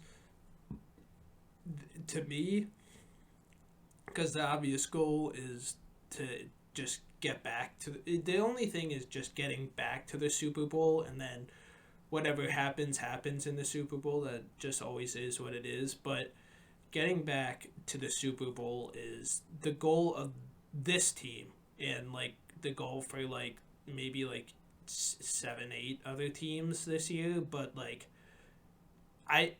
the remaining of these games, they're all must blowouts, or I don't have any confidence. Like, they are all must be non-competitive games. Like, if there's a single competitive game in the Seahawks can be close because it's at Seahawks, but it shouldn't be. Dude, if we don't blow them out, I have no confidence in the Super Bowl. Oh yeah, as far as confidence, no, yeah. Like, but the season's... As far as, like, can we get there with just the W? Yeah, obviously. But, yeah, good point. Like, yeah, like... That's kind of what I was saying with, like, the whole, like, if we need that bye or not. Like, yeah. We're going to know quickly. Like, yeah. if I'm confident, we need the bye. Mm-hmm. If I'm not, then I'm like, at this point, like, let's just see... Like, let's try to flush some shit out, like, trial by fire. Yeah. But also, I could easily see myself, if I'm not confident, being just nervous the whole time. Like, the last game of the year when we fucking are playing the Giants again. So, yeah. If we want to transition, did you have any final remarks on the Eagles, or should we talk about some GTA 6 action? Yeah. Just final Eagles is our buddy is out there. Whatever his name is, Frank Reich. Get a new face in the building. Shake some things up, make everyone happy. All the old fucks in the building, like, maybe, like, show your worth one time. Hey, what's our GM's name? Howie. Maybe Howie. Looking at the camera. Howie. Howard. Go get Ndamukong Suh again, please. Why not? I love Ndamukong. I saw something that was fucking crazy. It was the stats of Ndamukong Suh in college, and when I tell you, I could not believe my eyes when I saw it. I legitimately, it's unfathomable, like, how good Ndamukong Suh was in college. I think he played Nebraska. Yeah, definitely Nebraska. I forget what years he was, but so let's just go with tackles. So there in this activity there are 3 colleges, and one of them is just Ndamukong Suh. So got to guess. One of these teams is 116 tackles, 25.5 tackles for loss, and 15 sacks.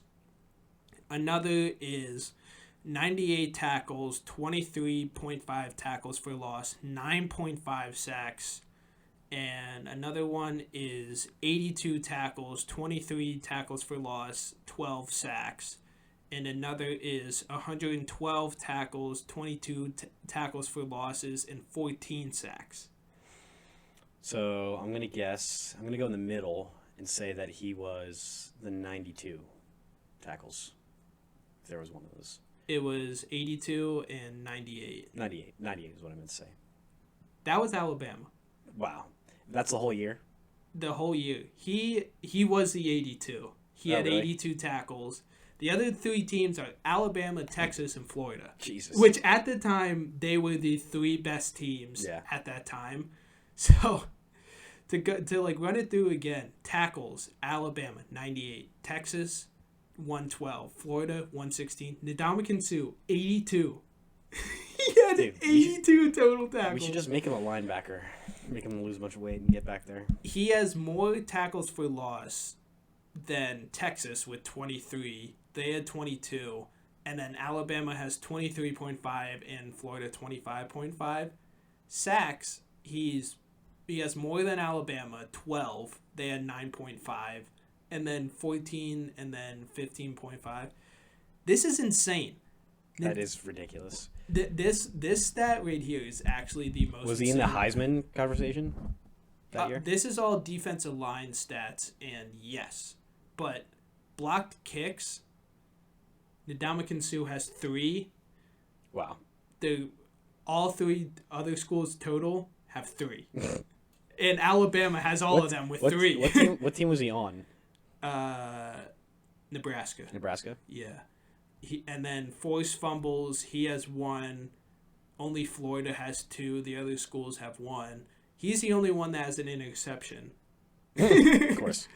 And then the craziest one is QB hurries. He has more than Florida and Alabama. He has crazy. 24. Florida has 10. Alabama has 20. And then Sign him.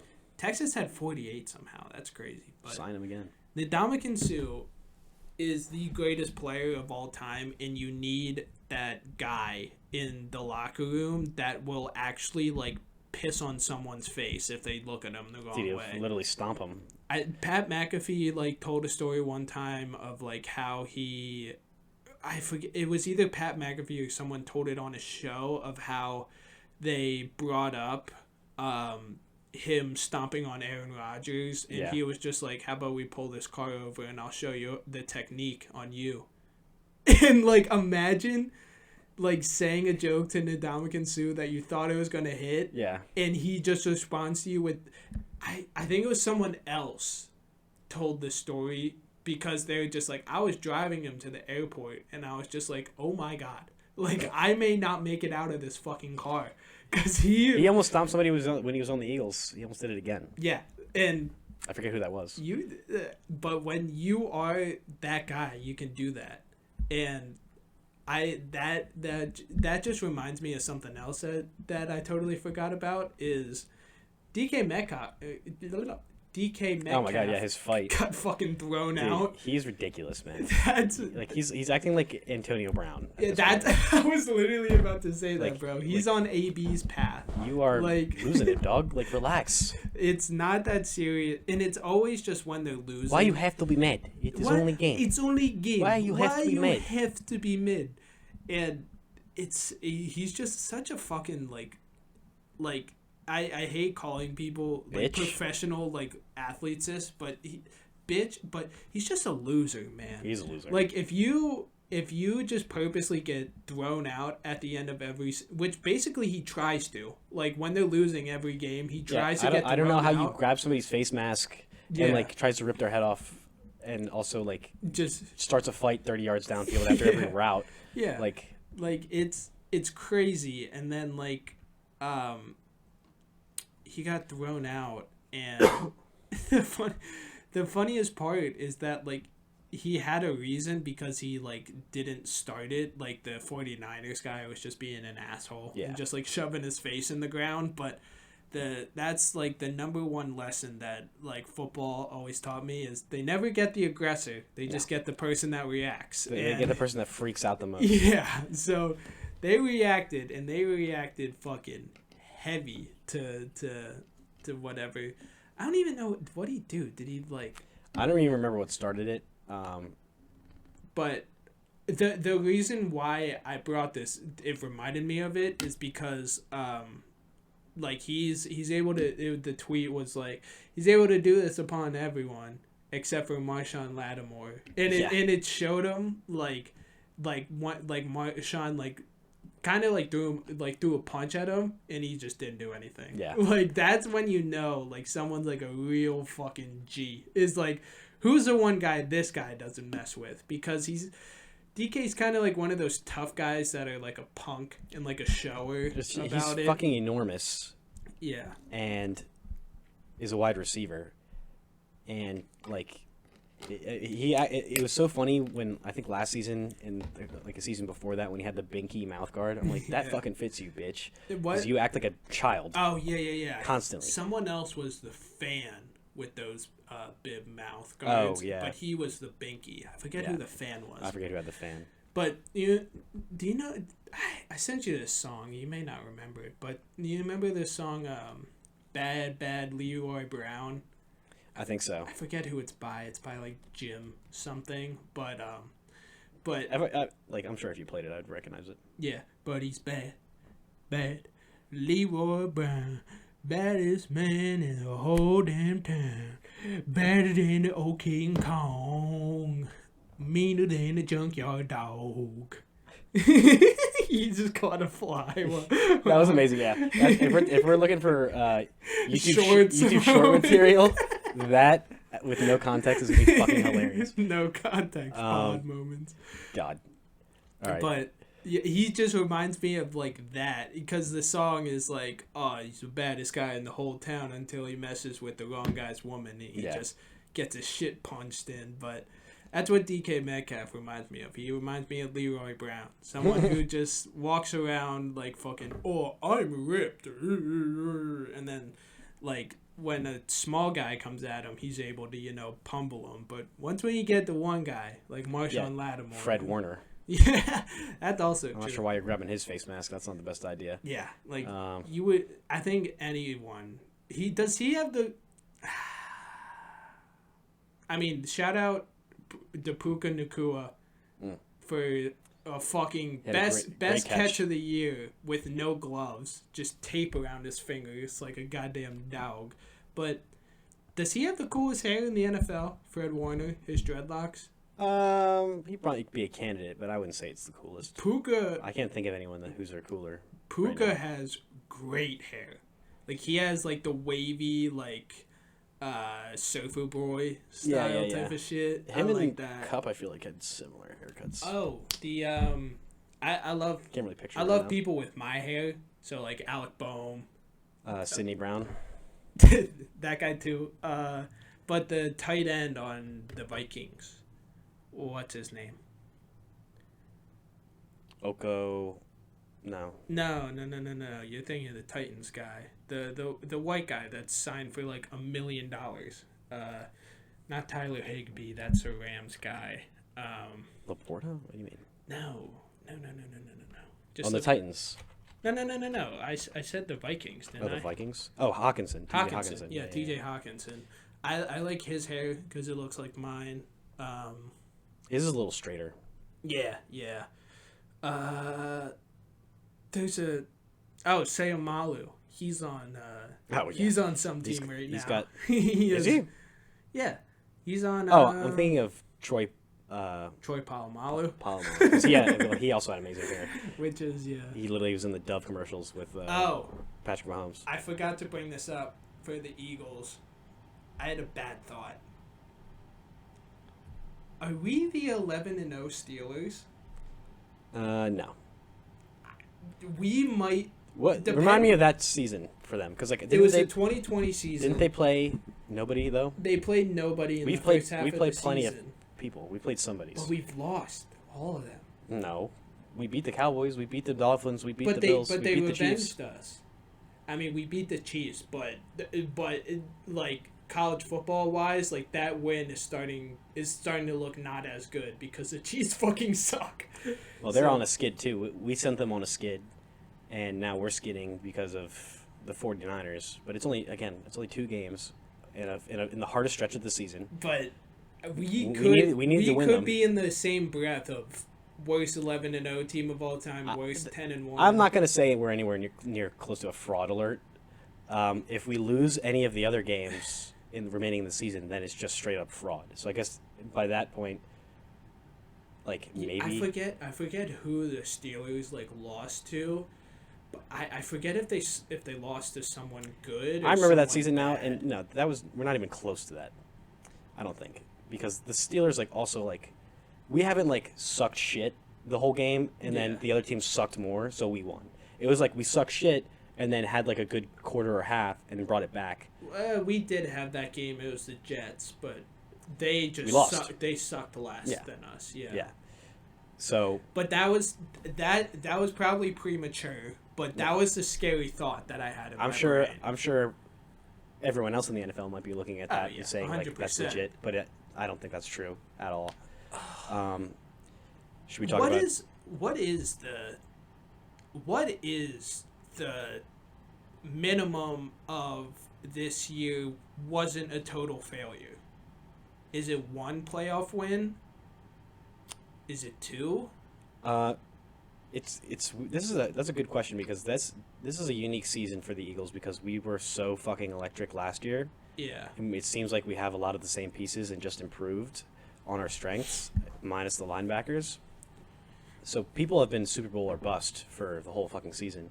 Now it's like, when do we I think it's more about how it looks rather than what the actual end result is, because like if we suck and get to the NFC Championship just by like beating shit teams and looking terrible, then people are gonna think it was a fucking failure. But that's impossible. Unless if something happens like that, of like Brock Purdy last year, to where we didn't face a quarterback. Yeah. Like, then I don't like. That's the only way. Like, I don't think it's possible, because either side is the Cowboys or Niners. So like, I think it'll be a complete failure if we play teams that we should beat and then lose. Then people will look at the season as just like an absolute failure, especially in the playoffs. Like if we play the fucking Bucks and lose, then it's just a travesty of a season. Because like, if you just go off of like what we did last year, I mean, making the Super Bowl to me is, it might be above expectations right now. Because if we make the Super Bowl, then we not exceeded, because at the beginning of the year it was the Super Bowl, but now we see that there are other teams that are better, if not like as good, if not better than the Eagles. So like, I think we've kind of like curtailed that, but to me, if we make the NFC Championship, I don't think that's a failure. The round before that, I don't think so either. Yeah. That's where I'm starting, because if we lose in the NFC Championship, that's a good season to me. But the round before that, do we have to make the NFC Championship for it to not be a failure? If we lose in the round leading up to the NFC Championship to the Niners or the Cowboys, I think that might be a failed season. It could be a failed season, but it also just really depends on like how the game is played. Yeah, it depends on the looks too, because like if we just lose, it depends how we lose, who we lose to. I don't know. I think do I think we are incapable? Do I think it's more likely that we get to the Super Bowl versus not? For most of the season, I'd say it's more likely we get to the Super Bowl. Yeah. Now it's like, I don't want to say it's less likely that we get to the Super Bowl, because I really think, especially with how good, like roster-wise, we're top in the NFL, could be the best. Record-wise, we were the best, still are technically tied for the best. Oh no, right? Yeah. And we also have the easiest schedule remaining. Yeah. So I think I'm not even going to go that I think it's more closer to 50-50 we get to the Super Bowl versus less likely right now, even though it feels like it might be less likely we get to the Super Bowl. I think we're still like 50-50, leaning towards I think it's still highly likely, especially with how the rest of the season is going to go. Do you think, or is set to go? Can we agree that, like, I think we're still 2 in the NFC, highest percentage to make it to the Super Bowl. Like top 2? Well, I think right now the 49ers have the best path to make the Super Bowl. And then I think we are still 2, but it's probably like 60 49ers and then like 15 Eagles, 10 Cowboys. Like, I think there's a big difference right now, but the thing is that 3-game like skid that the 49ers were on, it was that way for the Eagles. I think it was like 60% Eagles. Yeah. And then like 15 Niners and then 10. That's why I'm not even going to say I think it's less likely. I think we're still 50-50 Super Bowl shot right now, like literally a coin toss. Yeah. Because there's a lot of football left, and shit happens. And the 49ers have already demonstrated this season that with only a few missing pieces, they're like almost unrecognizable. Yeah. Whereas the Eagles have been more resilient in that regard. I mean, we get back Dallas Goedert and we look worse. That's an acute ability that we have. I think that's more of like the skid that we're on. Kind of like, it's funny how like we have been mirroring the Chiefs season pretty closely. I feel like even like with our bye week, they're doing a little bit worse than us. But obviously, like, you know, it's all about who's hot. And there's still 3 weeks left of football, 4 weeks left of football, and you only need 2 weeks to get hot, as shown by the and I think this 49ers and Cowboys. This is like the most deciding week to me, not on the field, but like off the field. Like, Howie, if any of those fucking players talk shit this week, cut them. Cut them. Don't even think twice. Cut them. If I hear a single thing of complaining like that fucking Chiefs team is doing, the Chiefs are in a way rougher spot because now they're like, it's like trouble in paradise almost. We're like, you're Super Bowl champs. Who's wrong? It's like nobody wants to blame Andy Reid. Nobody wants to blame Patrick. Yeah. Nobody wants to blame Kelsey. You can't blame Steve Spagnuolo in that defense. That's, dude. They should be 10 times worse. Yeah, they're only good players.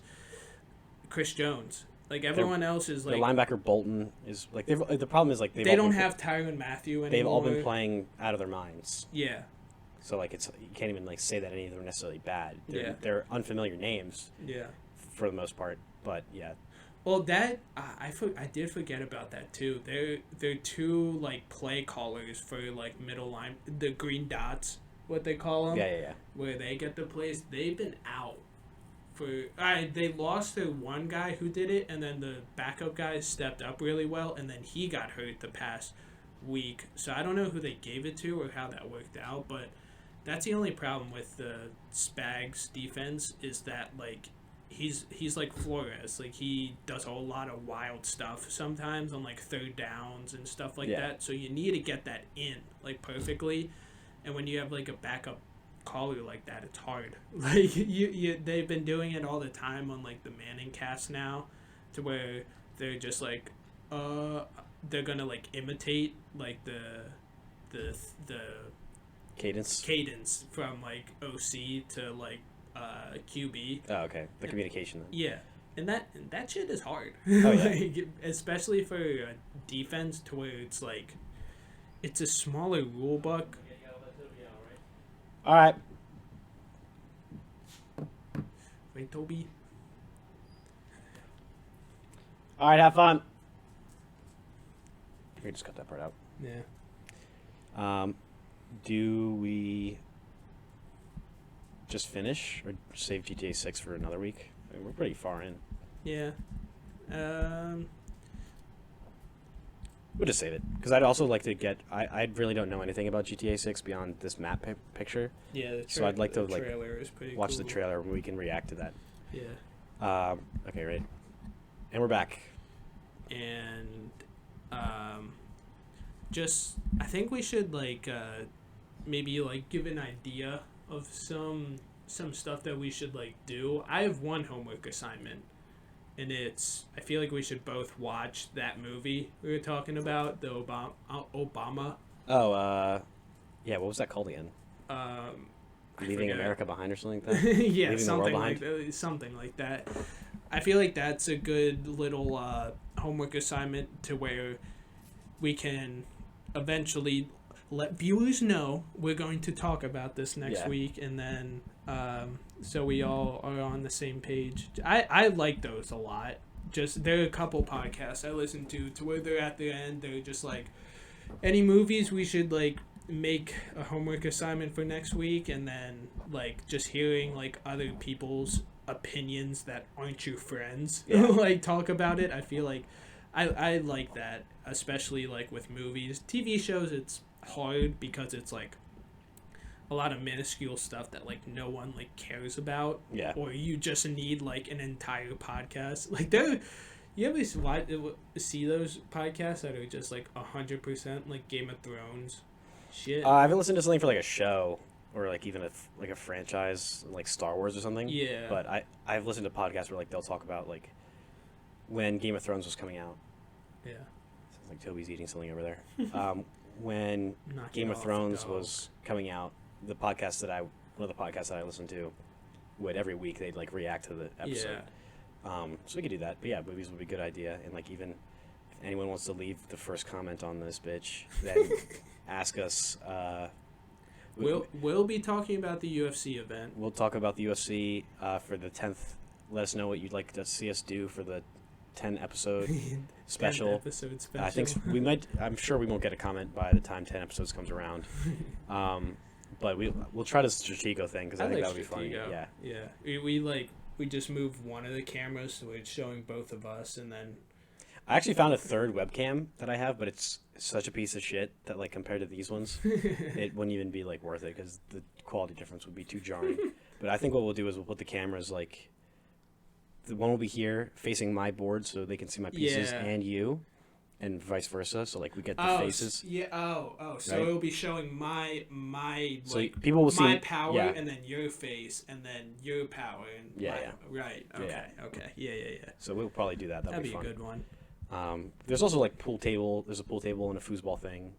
So like maybe we'll do like some sort of shit later down the line. You can do the fucking. You can do some pool.